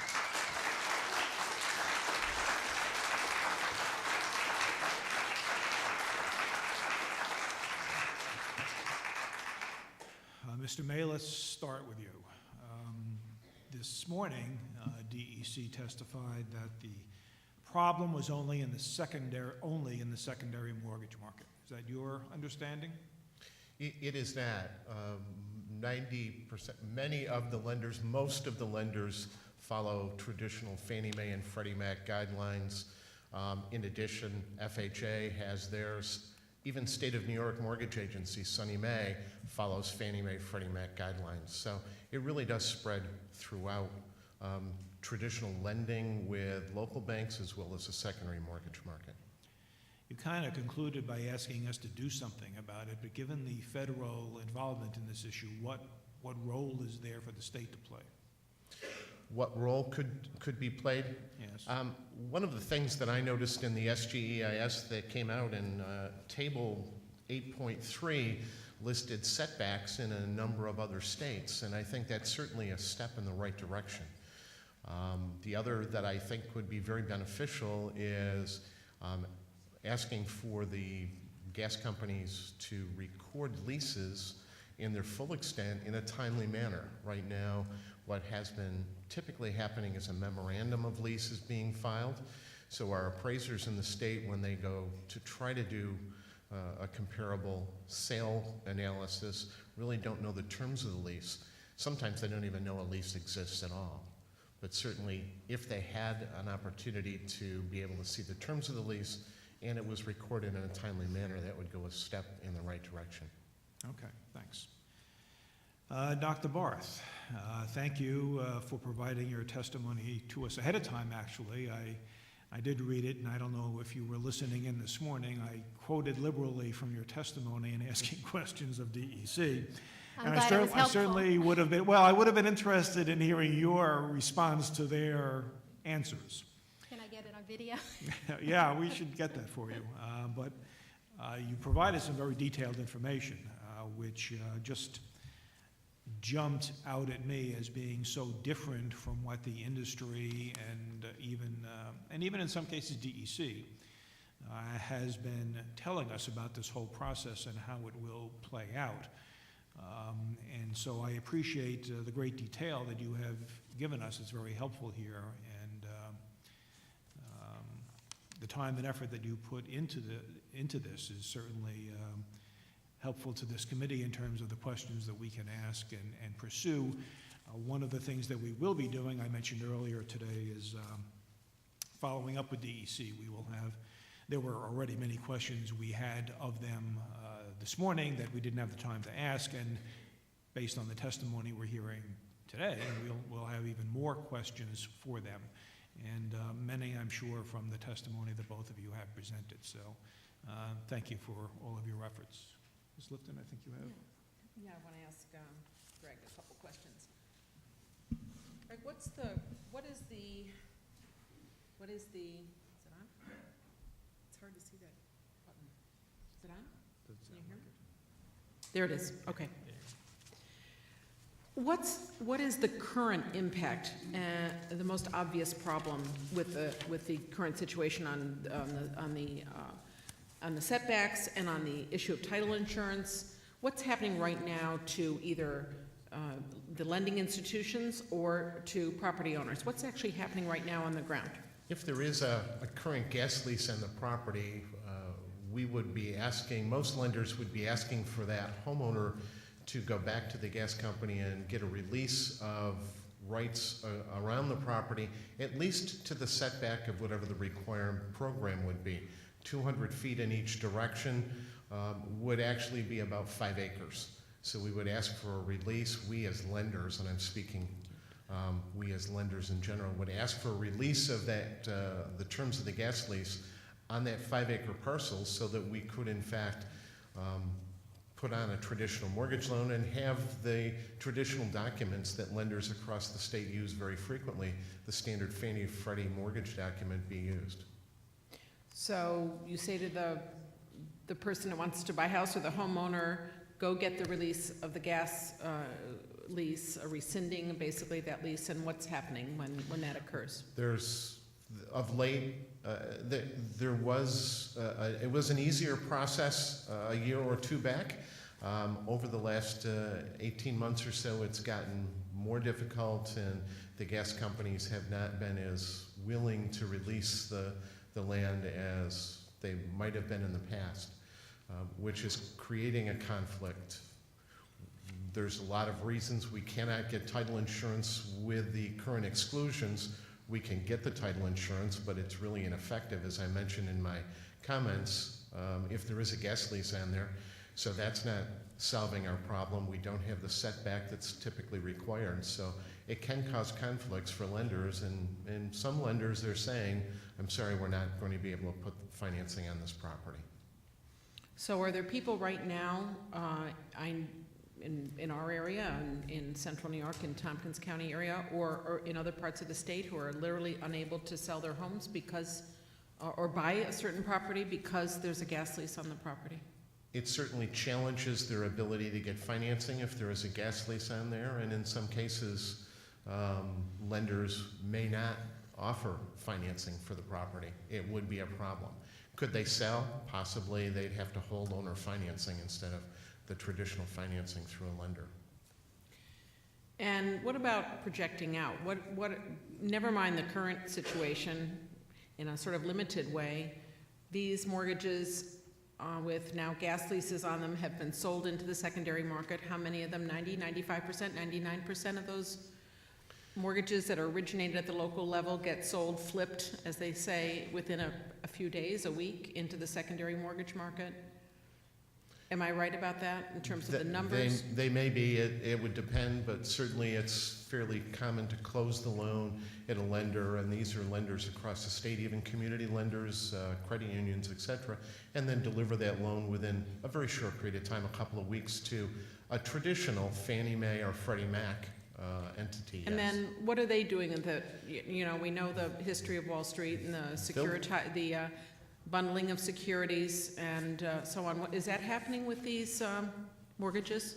They would, traditionally, they would Fannie Mae and Freddie Mac, for an example, would package these into larger pools, mortgage-backed securities, and sell those to investors all over the country or all over the world, really. And what are the implications of that? In sort of your worst nightmare, worst case scenario, where could that balloon into something really problematic for us all? Yeah, there's really two issues.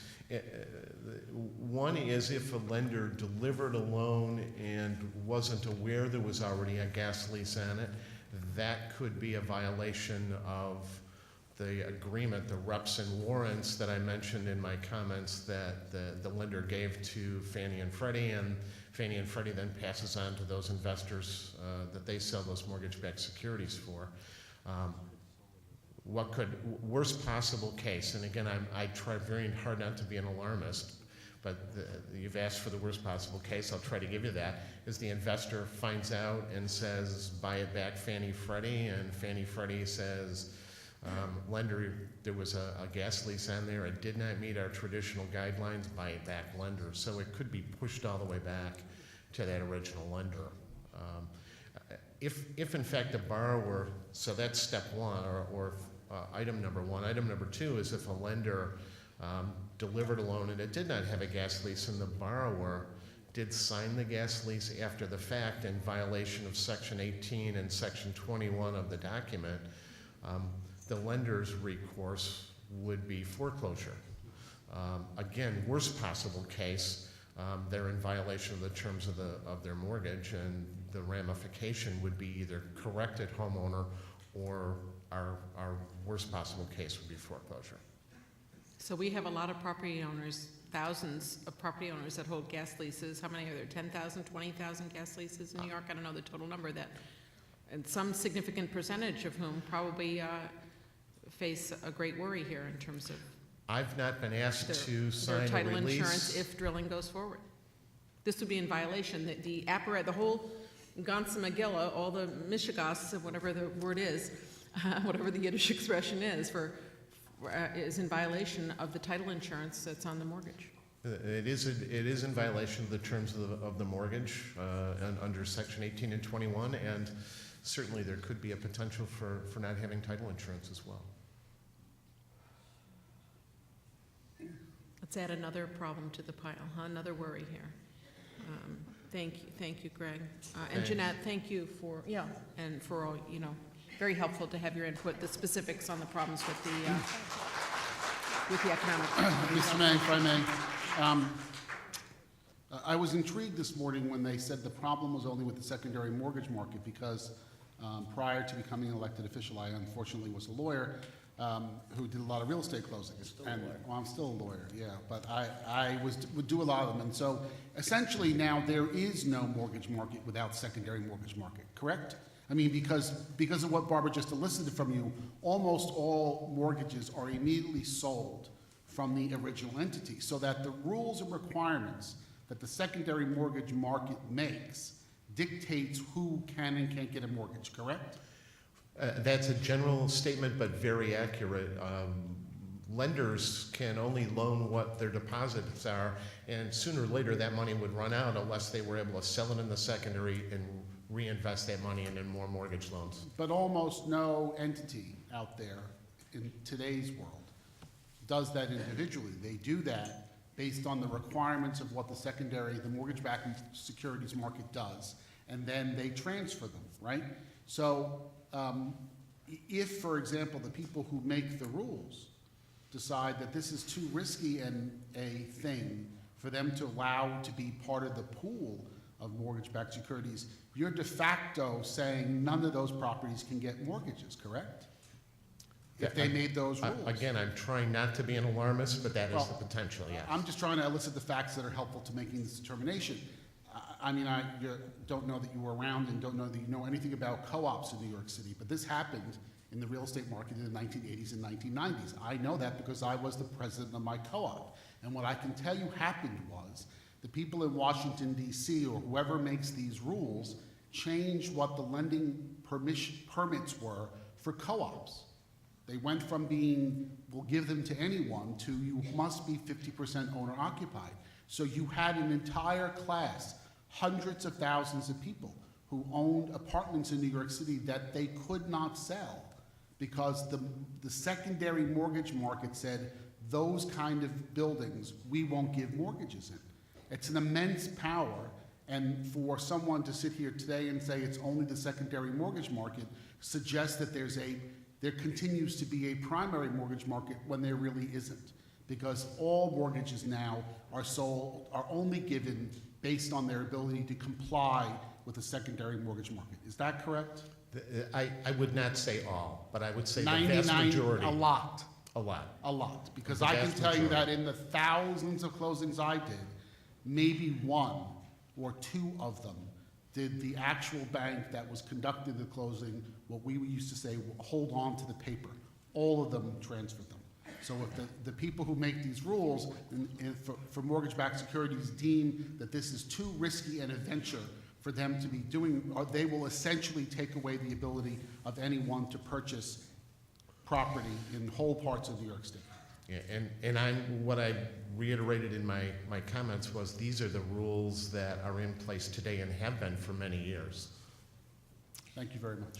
Ms. Lifton. Greg, just to follow up a little bit, this problem arose, the knowledge of this problem arose 6, 8 months ago, I don't know when this all started. And you've come to Albany, you've brought it to me, you brought it to other people, you've been to the governor's office, you've contacted the DEC, and you and your group have written to the DEC and to the governor. Have you gotten any kind of response at all, either from either of those offices, or really a significant response in the SGEIS? We were led to believe that there would be some consideration to establishing a setback that was consistent with the secondary market, and that could in fact, in discussions with title insurance companies, actually give them comfort level to get rid of the exclusions. That goes a long ways to solving the problem. It was not in the SGEIS that I could see. Thank you.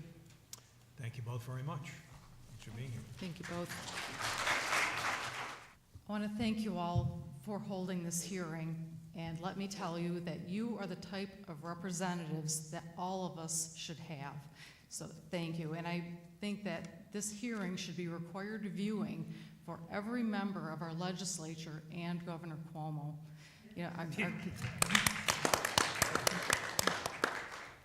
Thank you. Come back anytime. I'm sure the governor's watching at home. You guys, you're awesome, and please be proud of yourselves for doing this. My name is Kelly Brannigan. I'm a registered nurse, a licensed real estate broker, and a lifelong resident of upstate New York. For over 20 years, my husband, my children, and I have called Middlefield our home. You've probably never heard of Middlefield. It's located along the eastern shore of Lake Otsego and is directly adjacent to the village of Cooperstown. You probably have heard of Cooperstown, often called America's most perfect village, well known for our museums, our world-class opera, Bassett Healthcare, and a little something called the National Baseball Hall of Fame. Our economy is based on tourism, healthcare, and agriculture. We're seeing increasing numbers of organic farmers, driven by a strong demand from New York City for local, healthy, organic food products. Middlefield has recently been in the news for another reason. We are one of 2 towns in New York that are being sued over our zoning laws as they relate to heavy industry, including gas drilling, Dryden being the second.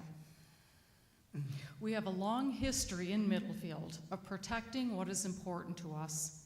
Heavy industry has never been a part of our vision or a part of our master plan. In the medical field, there's a little something called informed consent. It's the law. Before you have a procedure done, you must be informed of not only the potential positive outcomes, but of all the inherent risks associated with it. Your signed consent shows you agree to accept the risks. Do we accuse physicians of fear-mongering because they discuss the risks? No. It should be no different when we discuss gas drilling. Those that raise well-founded concerns and questions should not be marginalized or demonized for doing so. We deserve answers. We demand the right to informed consent, the right to know the risks, and the right to say no. The recently released Economic Impact Addendum to the DSGEIS reads like it was written by the gas industry. Sweeping generalizations, assumptions based on faulty data, and a glaring lack of discussion of potential negative impacts, including but not limited to no discussion of potential costs due to displacement of current economic community drivers such as tourism and agriculture. Assumes 30 years of production with all wells being productive. No discussion of impacts of exploration or gas wells showing no production. Incorrect job estimates. Assumptions of adequate housing with no discussion of impacts to tourism by increased demand. Assumes increased property values across the spectrum.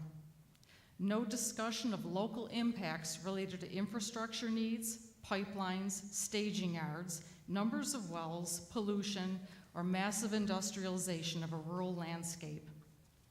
Locally, we are seeing some of these impacts just with the threat of gas drilling. Real estate. Realtors are bound by a code of ethics to disclose all material facts that may impact the value of a property. The attorney for our local board of realtors has advised us to inform buyers of potential gas drilling in the area. People don't buy homes and bring their families to our area because they want to live in an industrial grid of pads, pipelines, and access roads. They come because they want what a rural landscape offers. We are already losing sales because we can't guarantee that a property won't be affected by some aspect of gas drilling. Local homeowners have stopped putting money into home improvements, including investments in solar and wind home energy systems. Why put money into a property that may lose its value to gas development? We are seeing speculators looking for land purchases solely to exploit the mineral rights. They have no interest in moving here, in farming, or in improving the land. They are looking to get rich, period. There are serious questions being raised as well regarding mortgages, setbacks from wells not aligning with lender requirements, refusal of banks to loan money not only on gas leased properties but those adjacent to them, and uncertainty about insurability and exclusions to homeowner policies. Water testing. Homeowners and businesses must establish baseline water quality data not only before drilling but also before seismic testing is done nearby. Testing must be done by a certified state lab, and a chain of evidence must be maintained for the water sample. It is recommended that baseline samples be done in the spring and in the fall, and that testing should look at 24 different parameters. Baseline testing costs between $600 and $700 for a single water well. I paid $1,300 to also include my large pond on my property. If drilling commences, this will be an ongoing cost for as long as I own my property. If someone buys my property, they will assume this cost. There is no program in place to assist homeowners who can't afford to test their water. No test means no proof of pre-existing water quality. You are at the mercy of the gas industry. Other tests recommended for homeowners include baseline radon testing, documentation of present condition of your house and foundation, and increasingly recommendations for baseline blood tests to show you didn't have pre-existing chemicals in your bloodstream. Community impacts. The present economic report does not adequately address known issues. Based on reports and documentation from Bradford County, PA, there have been numerous community impacts, including a massive influx of transient workers, increased crime, including DWIs, drugs, fights, accidents, truck traffic stops and violations, prostitution, concerns over unregistered sex offenders, and undocumented workers. Huge increases in emergency calls, resulting in increased stress and demand on volunteer firemen and dispatchers, and delays in response time. Massive increases in truck traffic, constant road construction. Inflation, including food costs, cost to farmers for sawdust, because the sawdust is needed to mix with drill cuttings, milk hauling due to competition from the gas industry, costs of construction materials, including aggregate demand. They use the aggregate to build drill pads. Increased wait times for services such as car repair, and with the roads in the condition there are a lot of car repairs that are needed. Housing. Increased rental costs resulting in displacement of local residents. Rents have gone as high as $2,500 a month. These local residents are those on fixed incomes, on public assistance, single parents, and so forth. Increases in homelessness, need for foster care for children of displaced parents, no emergency housing, which became very evident after the recent flooding.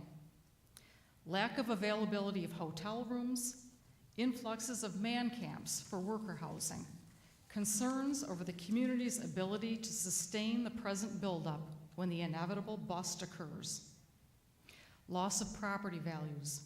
Buyers of recreational properties have dried up. Homes affected by water contamination requiring replacement water and/or methane mitigation have lost value. Owners are asking for reevaluations and reduction in their taxes as a result. For example, one $300,000 property was devalued to $39,000 due to water contamination. Increased costs to homeowners for such costs as drinking water. Electrical demand to heat their water buffaloes in the winter months, reaching $450 to $500 a month. Increases in healthcare costs. How many people have been affected? How many are living with water buffaloes? No one knows. There's no one keeping track. In conclusion, when towns are fully informed of all the impacts gas drilling brings, and when residents are asked if this is what they want for their community, the answer has been a resounding no. 7% of the landowners in the town of Dryden have leased their land to gas drilling. In Middlefield, that number is even less. The Middlefield Neighbors Group asked the residents of our town if gas drilling was what they wanted, something the industry neglected to do. Through phone calls and letters, we had a response rate of 74%, pretty remarkable. Of those that responded, 84% said no. We are seeing these results repeated in town after town where local surveys and polls are being done. We're meeting here today in the People's House. This isn't Chesapeake's house. This isn't Cabot's house. This is our house. We ask our state representatives and Governor Cuomo to respect and codify our rights to home rule and local grassroots democracy, and our rights to say no. Thank you all. Thank you.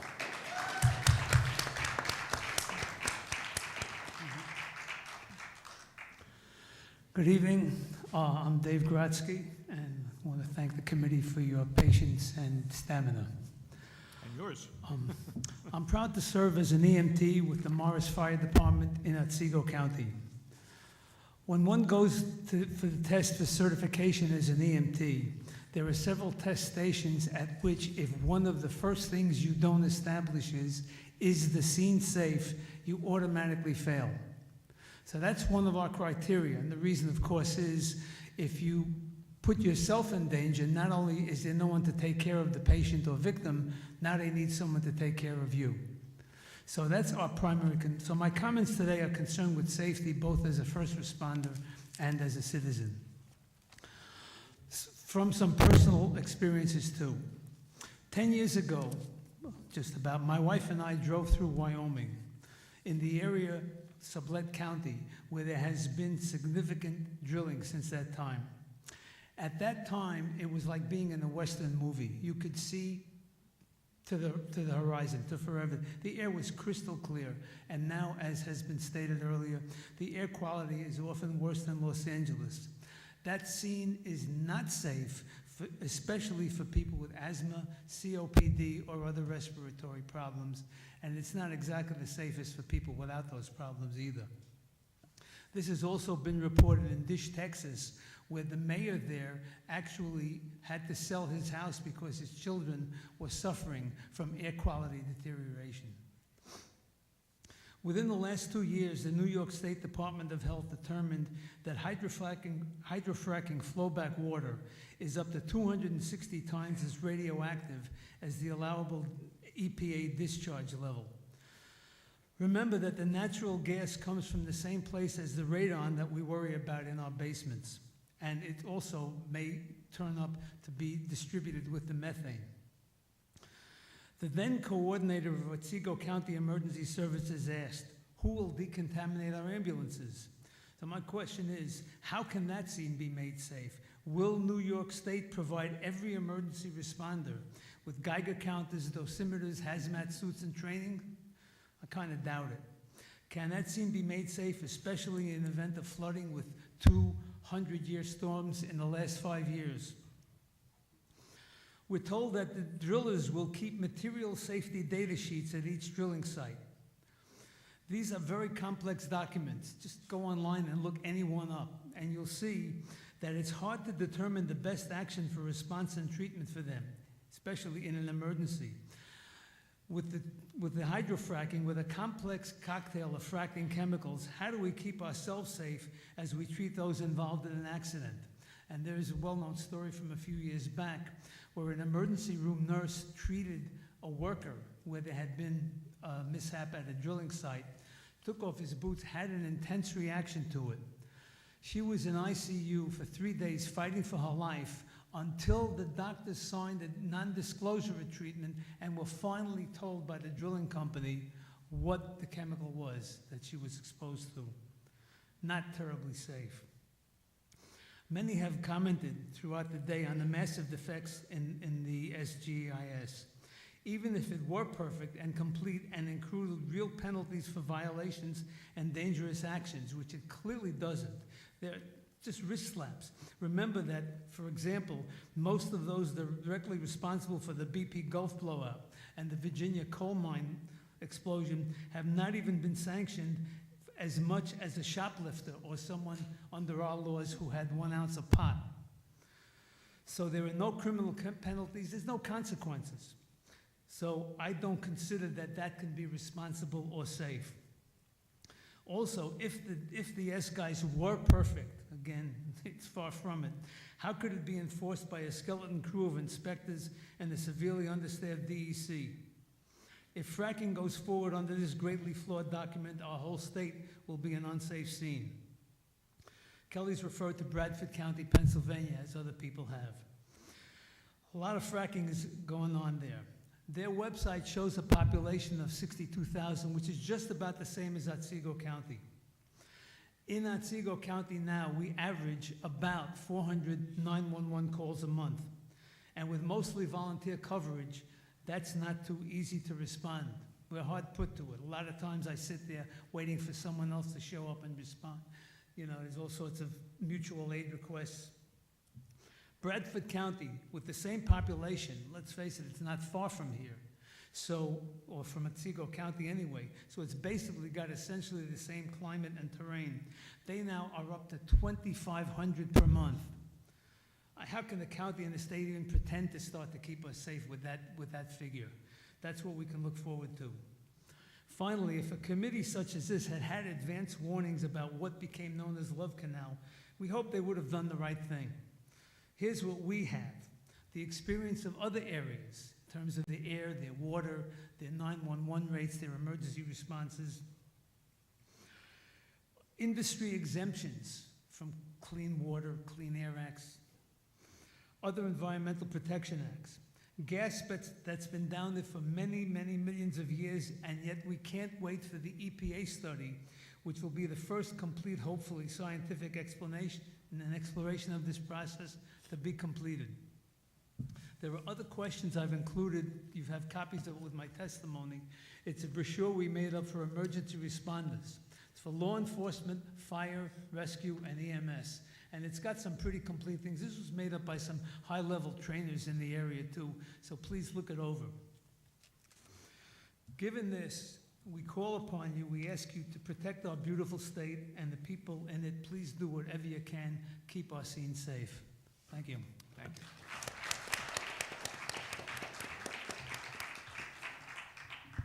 Hi, I'm Ellen Harrison, and I'd like to echo what Kelly said. You guys are heroes, and where are the people who should be here and need to learn what is being said?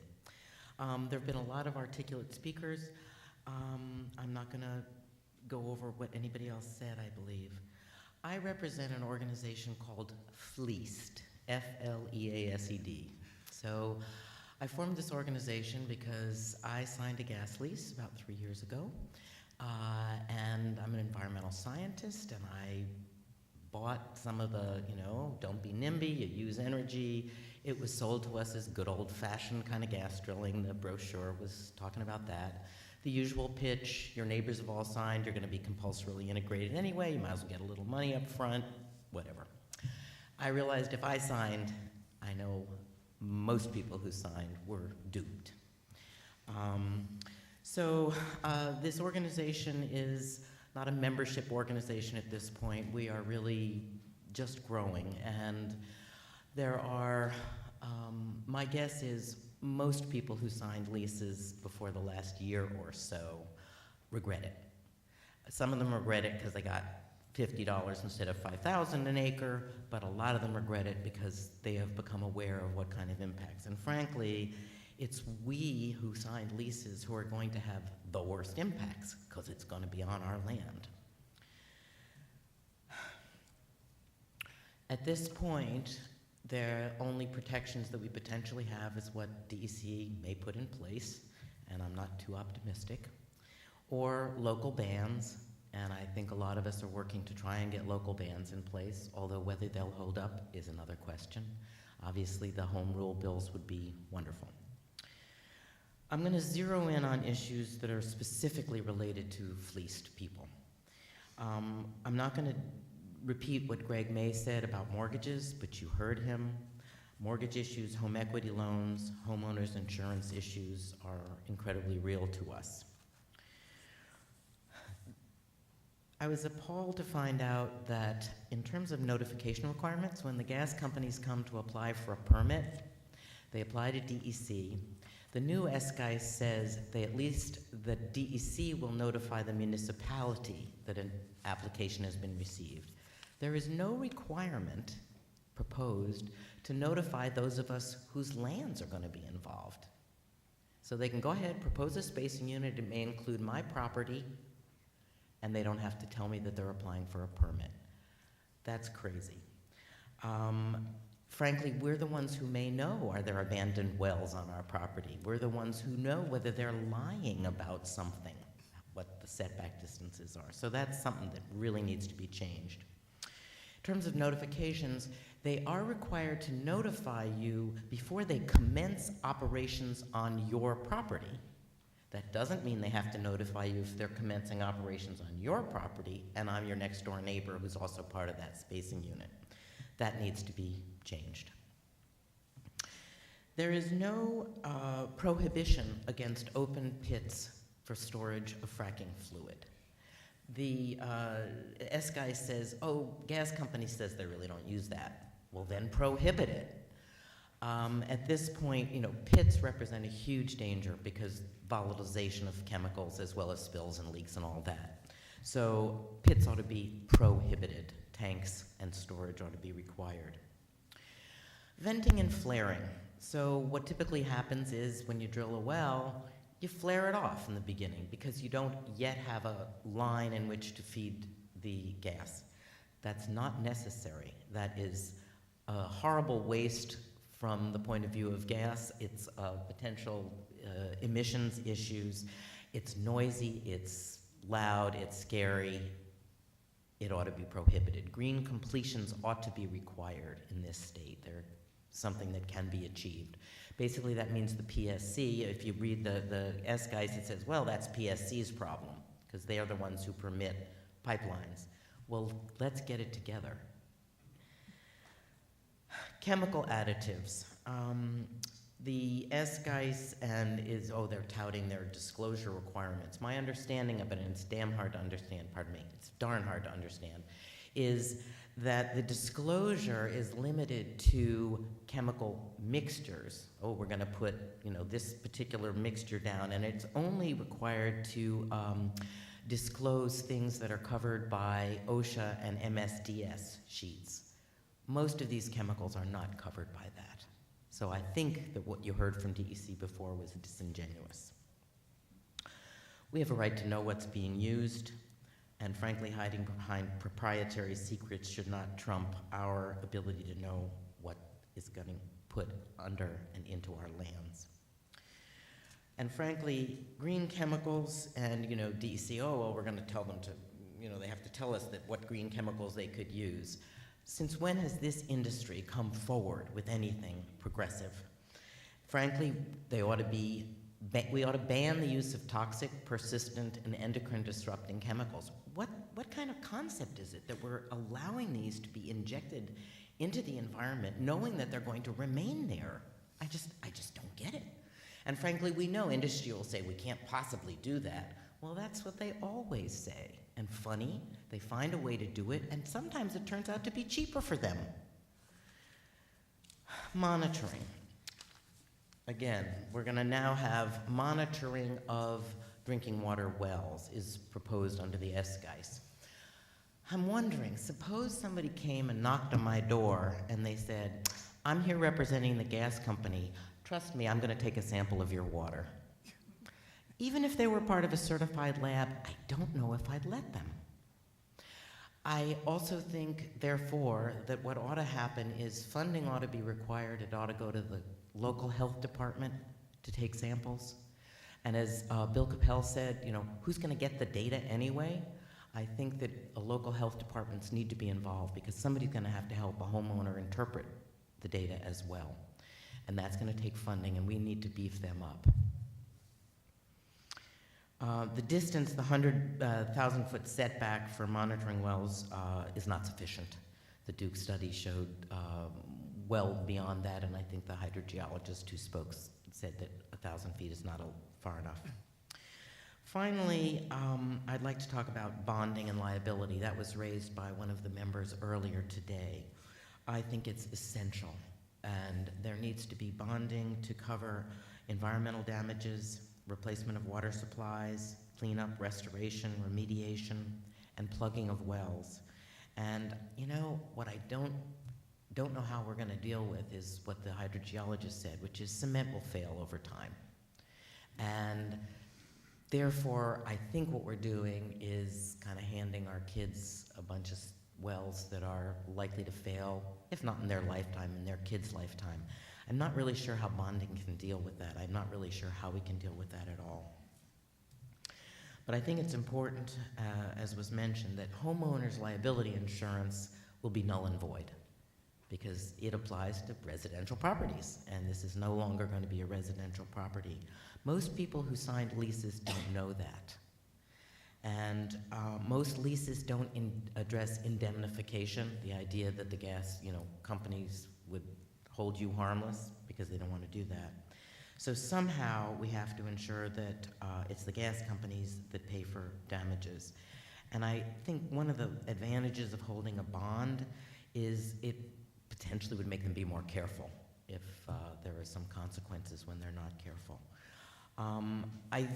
A bunch of the landowner coalitions think they can outsmart the gas companies and write good leases. I don't think they can. Thank you.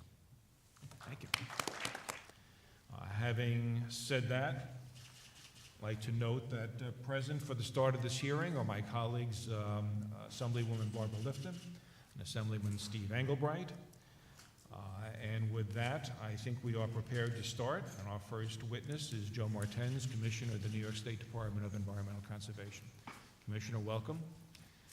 Thank you for being here. I will also ask everyone who testifies today for the official record to please state your name and title as you start.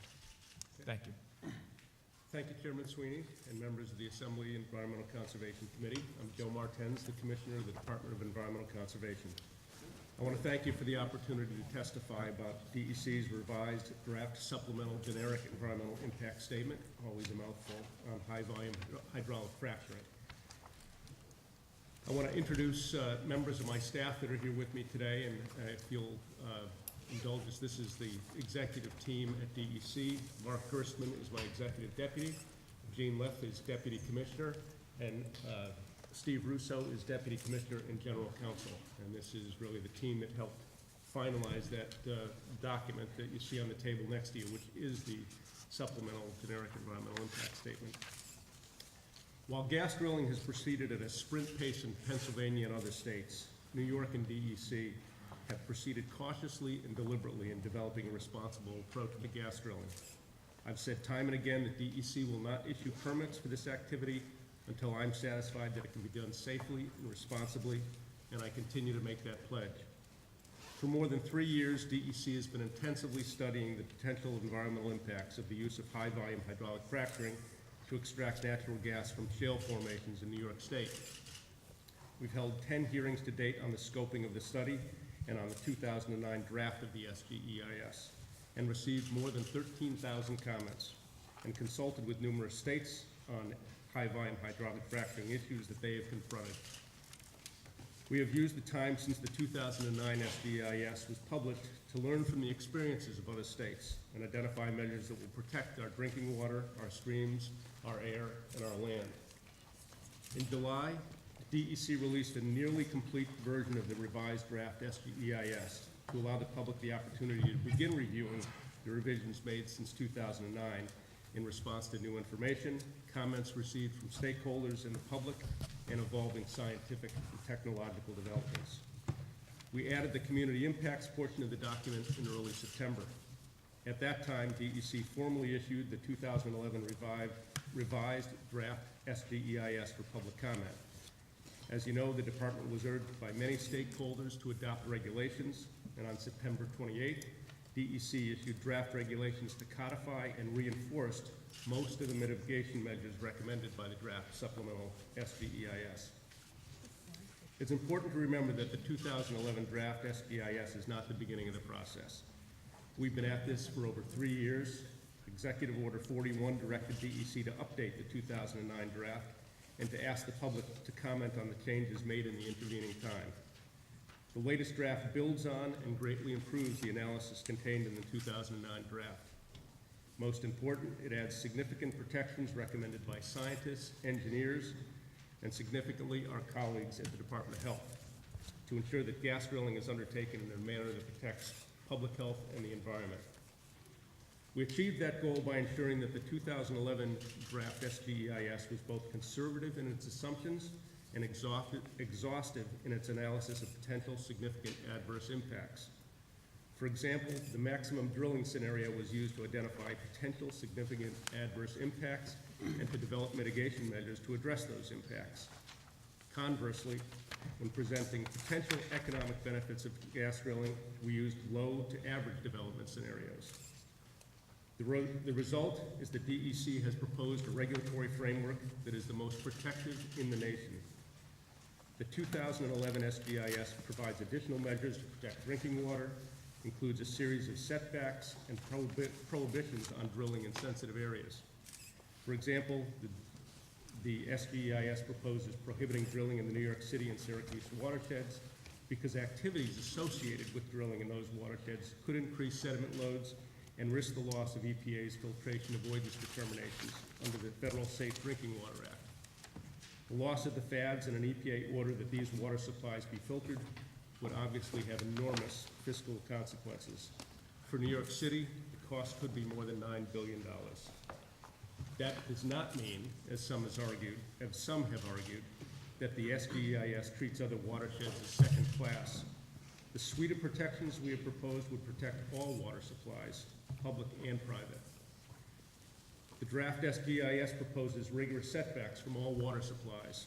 It recommends prohibition on surface drilling activities within 2,000 feet from all other public drinking water supplies, above primary aquifers or within 500 feet of them, within 500 feet of private wells unless waived by the landowner, or within 100-year floodplains. A site-specific environmental review would be required if any portion of the well bore is less than 1,000 feet below a known freshwater supply or less than 2,000 feet below the ground surface. It'd also be required if the well pad is atop or within 500 feet of a principal aquifer, or the well pad is within 150 feet of a perennial or intermittent stream, lake, or pond. Well testing would also be required prior to commencing drilling activities for all private drinking water wells located within 1,000 feet of a proposed well pad, or within 2,000 feet if there are no wells within the smaller radius. We've learned from our study of incidents that have occurred in other states that contamination problems generally relate to spills or accidents at the surface, usually at the well pad, or poor well construction. So in addition to the proposed setbacks, the SGEIS includes provisions for primary and secondary containment, elimination of surface impoundments, aggressive stormwater control plans, extensive monitoring, and other measures designed to prevent or mitigate against the risk of surface spills at a drilling site. We also require strict specifications for well construction. Gas migration into water wells is a significant issue that has received national attention. Fortunately, DEC has long recognized the need for proper cementing and well casing and has an exceptional track record. DEC staff review cementing and well casing plans for every proposed well, and that would not change under the revised SGEIS. Further, DEC would require a third string of casing, known as intermediate casing, to help ensure that there is no communication between shallow gas and aquifers during the drilling process. DEC also recognizes the need for the public to know the components of fracturing fluids, and that many in the public are concerned that such additives could be harmful. Since 2008, DEC has required gas companies to disclose all chemical additives, product names, and volumes used in hydraulic fracturing fluid.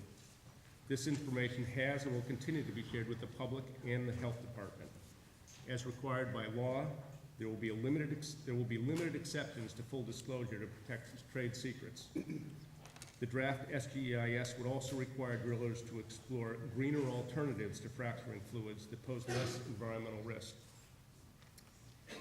The draft SGEIS also fully examines the potential impacts from waste streams from high-volume hydraulic fracturings. Applicants will have to provide DEC with their disposal plans before any drilling permit is issued. We've learned that less water than was previously anticipated returns to the surface after fracturing is completed, and industry is recycling flowback water to further reduce the amount of wastewater that has to be disposed of. Nevertheless, significant quantities of wastewater will be generated, and DEC will not issue any permit until it's satisfied that that wastewater will be sent to a properly permitted facility, either here in New York or in other states. In addition to the areas that I mentioned earlier that will be off limits to drilling, the SGEIS recommends limits on drilling in environmentally sensitive locations such as mature forests and grasslands to prevent habitat fragmentation. I don't know of any other state that has similar requirements. The SGEIS and proposed regulations also prohibit surface drilling associated with high-volume hydraulic fracturing on sensitive state-owned lands, including reforestation areas, wildlife management areas, and state parks. DEC has concluded that drilling on state lands is simply not compatible with the purposes for which those lands were acquired, which primarily is public use and enjoyment. Finally, I've seen firsthand that high-volume hydraulic fracturing can result in substantial increases in truck traffic and have significant noise and visual impacts.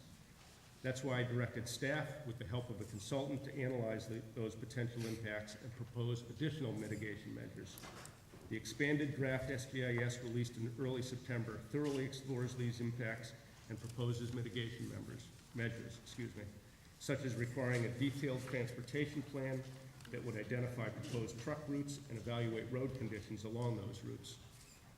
Those plans would accompany permit applications and be reviewed by DEC and the Department of Environmental Conservation. We'd also consult with local governments and, where appropriate, place limits on the number of wells or well pads that can be constructed in a specific area at the same time to minimize truck traffic, noise, and visual impacts.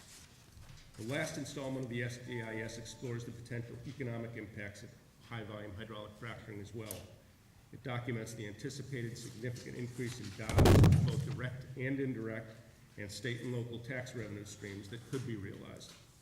The projections conclude that between 13,000 and 50,000 plus new jobs could result from drilling, depending on the level of activity, and result in economic impacts between $620 million and in excess of $2 billion.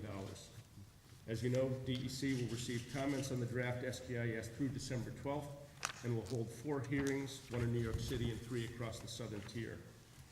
DEC also recently proposed draft regulations to codify most of the conditions and mitigation measures recommended in the SGEIS.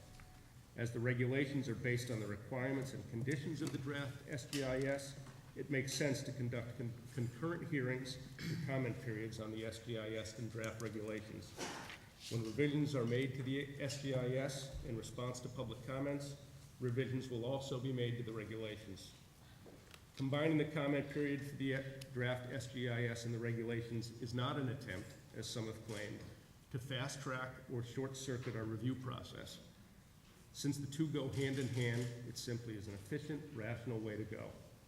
I should mention in closing that I've been meeting with my advisory panel on high-volume hydraulic fracturing, which I've asked to develop recommendations on state resources needed to properly oversee, monitor, and enforce conditions for hydraulic fracturing in New York. The panel will also be looking at local impacts and resource needs.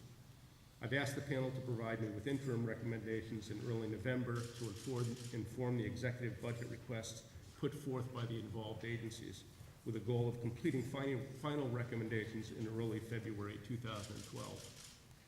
In sum, I believe the SGEIS is comprehensive, covering every aspect of gas drilling activity from construction to production to reclamation and closure. I know that I've only scratched the surface of the analysis that's contained in the report on the table here, but I'm happy, along with my staff, to answer any questions that you may have. I really appreciate the committee's involvement in this issue, and I know to a person you've all been very actively engaged, and I appreciate that. And I look forward to both working with you on this issue and to the public comment period that lies ahead. We're all available for questions. Thank you. Thank you. And if I could ask, of course the questions will be for whoever wishes to respond. If you could just pull the microphones a little bit closer, it might be easier for all of us to hear. Thank you. And I'll note that we've been joined by Assembly members Brian Kavanaugh, Dan O'Donnell, Donald Lapardo, Ellen Jaffe. So let's start. If you could tell us, please, what you think are the most significant changes to this document from the original document. As I outlined, Assemblyman, the changes I think are fairly significant. We increased a whole variety of setbacks from water supply sources. We would prohibit drilling within the New York City, excuse me, and Syracuse watersheds. We would prohibit drilling on and within 500 feet of primary aquifers. We would also, there is a host of areas that would not be covered by the SGEIS, but would require site-specific environmental review if drilling is proposed in those areas, significantly within 500 feet of a principal aquifer. So if a driller wants to drill within 500 feet of a principal aquifer, they would have to do a site-specific evaluation, which DEC would then review. Similarly, there are other areas, setbacks from streams, water supplies. We enhanced all of the wastewater treatment recommendations in the SGEIS, and control and containment at the site have all been significantly enhanced. As I mentioned in my testimony, containment areas and then secondary containment areas will be required and will be covered by a stormwater general permit that is being specifically designed for this industrial activity. That's a list of few. I'm sure there's others. And, obviously, we took a much more thorough and in-depth look at community impacts. That was the additions to the SGEIS that we included in the September draft, which came out on September 8th, I believe. I'm sorry, I'm losing my voice here. Okay, that's several of the protective measures in the document are accompanied by waivers or sunsets. For example, if it's not advisable to have well pads in principal aquifers, why should this decision be revisited in 2 years? And if additional casing is a good protective measure, why wouldn't it apply in all drilling situations and not be subject to waiver provisions? Assemblyman, that's a good question. I don't think, frankly, we needed to put in those provisions in the SGEIS. I think experience is going to inform us as we go through this process. We could come back in 2 or 3 years after, we could come back in 6 months and decide that we change a specific requirement. But we are putting in regulations the things that we think are absolute minimums. But for example, review of drilling near principal aquifers, we're going to see what our experience tells us, and we may have to come back and adjust it. It may be more stringent in the future or less, depending on our experience in the field. Why would you have a waiver on the protective casing in some cases? Well, the intermediate casing, again, will be a requirement that an applicant could come into and specifically ask for a waiver for based on the actual subsurface conditions at a particular well pad site. It's becoming more and more common in the industry for intermediate casing to be used, and I would say that it would be rare if it happened in New York, but there may be very small number of exceptions, again, based on very specific subsurface conditions that would, might compel the agency to waive that requirement, but that would be an exception. The EPA recommended that the PSC be made a cooperating agency, which is something apparently you decided not to do. Could you explain why they shouldn't be involved? Why the PSC? Should not be as involved as a cooperating agency, as the EPA refers to it. I'm not sure that they aren't a cooperating agency. PSC obviously has jurisdiction over pipelines. They're very actively involved in the pipeline. They have to have oversight over the construction of pipelines, as opposed to DEC, which has the authority over the drilling activities. But I'm not sure I understand the distinction here between a cooperating agency. Well, this was an EPA recommendation, and apparently it's an official designation that you have to make. Assemblyman, the PSC is an involved agency under seeker, and in fact, they presented an extensive presentation to our advisory panel. So I'm not familiar with the specific comments, but I'm not sure what EPA would mean by other, because they are an involved agency under seeker, Okay. and they're involved. Okay. Let me say that actually, as you might imagine, we have an awful lot of questions about this document, and a lot of the questions we're going to be sending to you in writing, and we'll expand upon that in our question, and then we'd appreciate a response. So we'd be happy. Beyond the questions that will be asked here today, we will be sending you a letter that'll have a lot more questions, and We we'll look forward to include it. as much detail as we can in the questions, and look forward to your responses.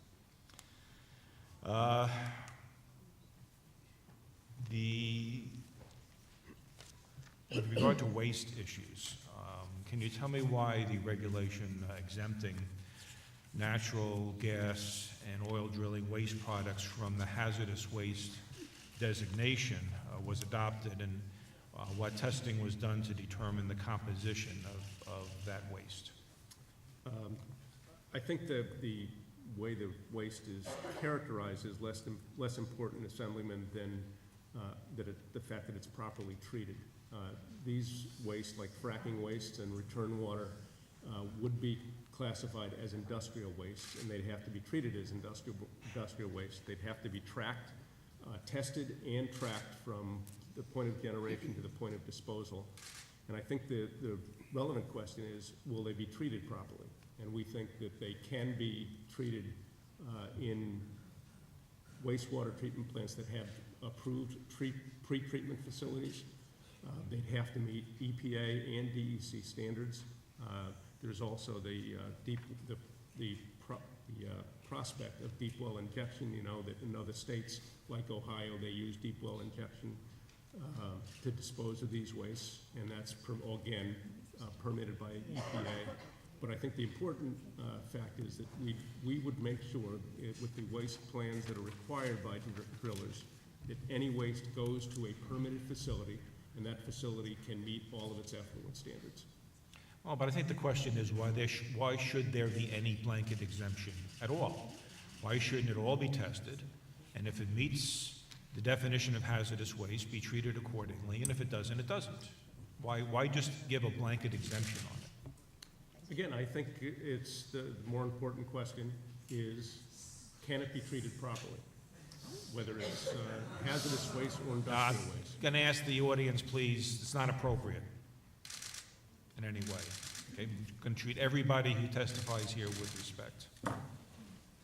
Please continue. Yes, again, we focused in the agency on where that waste will go and how it will be treated, and the important, the real relevant point for us is that it meets all both federal and state effluent standards. And we believe that there is a treatment facilities out there that can handle the waste. None in New York right now. Well, what are other states doing? Are there other states that have the blanket exemption, like you are proposing here? Well, of course, it was exempted under the federal law, and many states have adopted those, like New York adopted the federal requirement. So I'm sure other states do have exemptions. But again, the exemption doesn't allow the waste to not be treated. It still has to be treated as an industrial waste and meet all federal and state standards. From the information that you have, does any of the waste that's produced by the industry pose, and I'm going to use the language here that is the definition of hazardous waste, a substantial present or potential hazard to human health or the environment when improperly treated, stored, transported, disposed, or otherwise managed? Does any of the waste they produce meet that definition? Thank you. The Clean Water Act requires that all industrial waste similar to this industrial waste be treated in the way that we propose in the SGEIS. There will be pre-treatment requirements, and there will be complete treatment based upon the requirements of the Clean Water Act as the wastewater is processed through these wastewater treatment plants. So in New York State, we have very, very protective water quality standards and a regime that regulates wastewater treatment and disposal. And those requirements under the Clean Water Act and our state SGEIS program will be met. So this is similar to other industrial waste in New York State. There will be a pre-treatment program that's required for the evaluation of these wastes. And we believe that based upon our overall Clean Water Act program in the state, this will be very protective of the environment. On the staffing issue, there have been estimates, I think your own estimates, of the number of staff that you will need and the attendant costs. And obviously, staff at DEC has been decreasing steadily over the years. And so I guess the question has to be, where does the staffing come from? How is it paid for? I've asked a panel to consider that question, Assemblyman.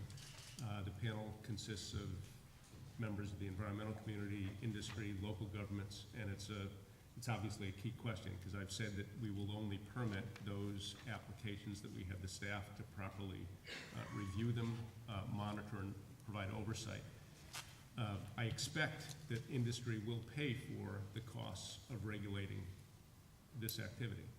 And we're looking, the panel and DEC and other agencies are looking at existing revenue streams and the potential of enhancing those revenue streams.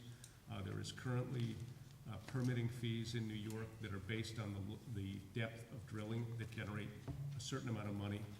Substantially more revenue would need to be generated to fund the more than 140 positions initially that we've projected, and again, that's an estimate. But we believe we'd need about 140 new staff people to properly oversee the first stages of development of Marcellus Shale in New York. And how would those staff numbers compare to other states? Let's say Pennsylvania, for example, which I think started out and then realized they didn't look before they leaped. Pennsylvania did substantially staff up, I would say, later in the process than they probably should have. They've added hundreds of people to their staff. It's a little hard to compare because they have a different regulatory regime than we do, Assemblyman, but I think it's fair to say that we're looking for comparable increases in staff to states like Pennsylvania, probably not as high because there is more of a resource in Pennsylvania and a larger area of the resource than there would be in New York.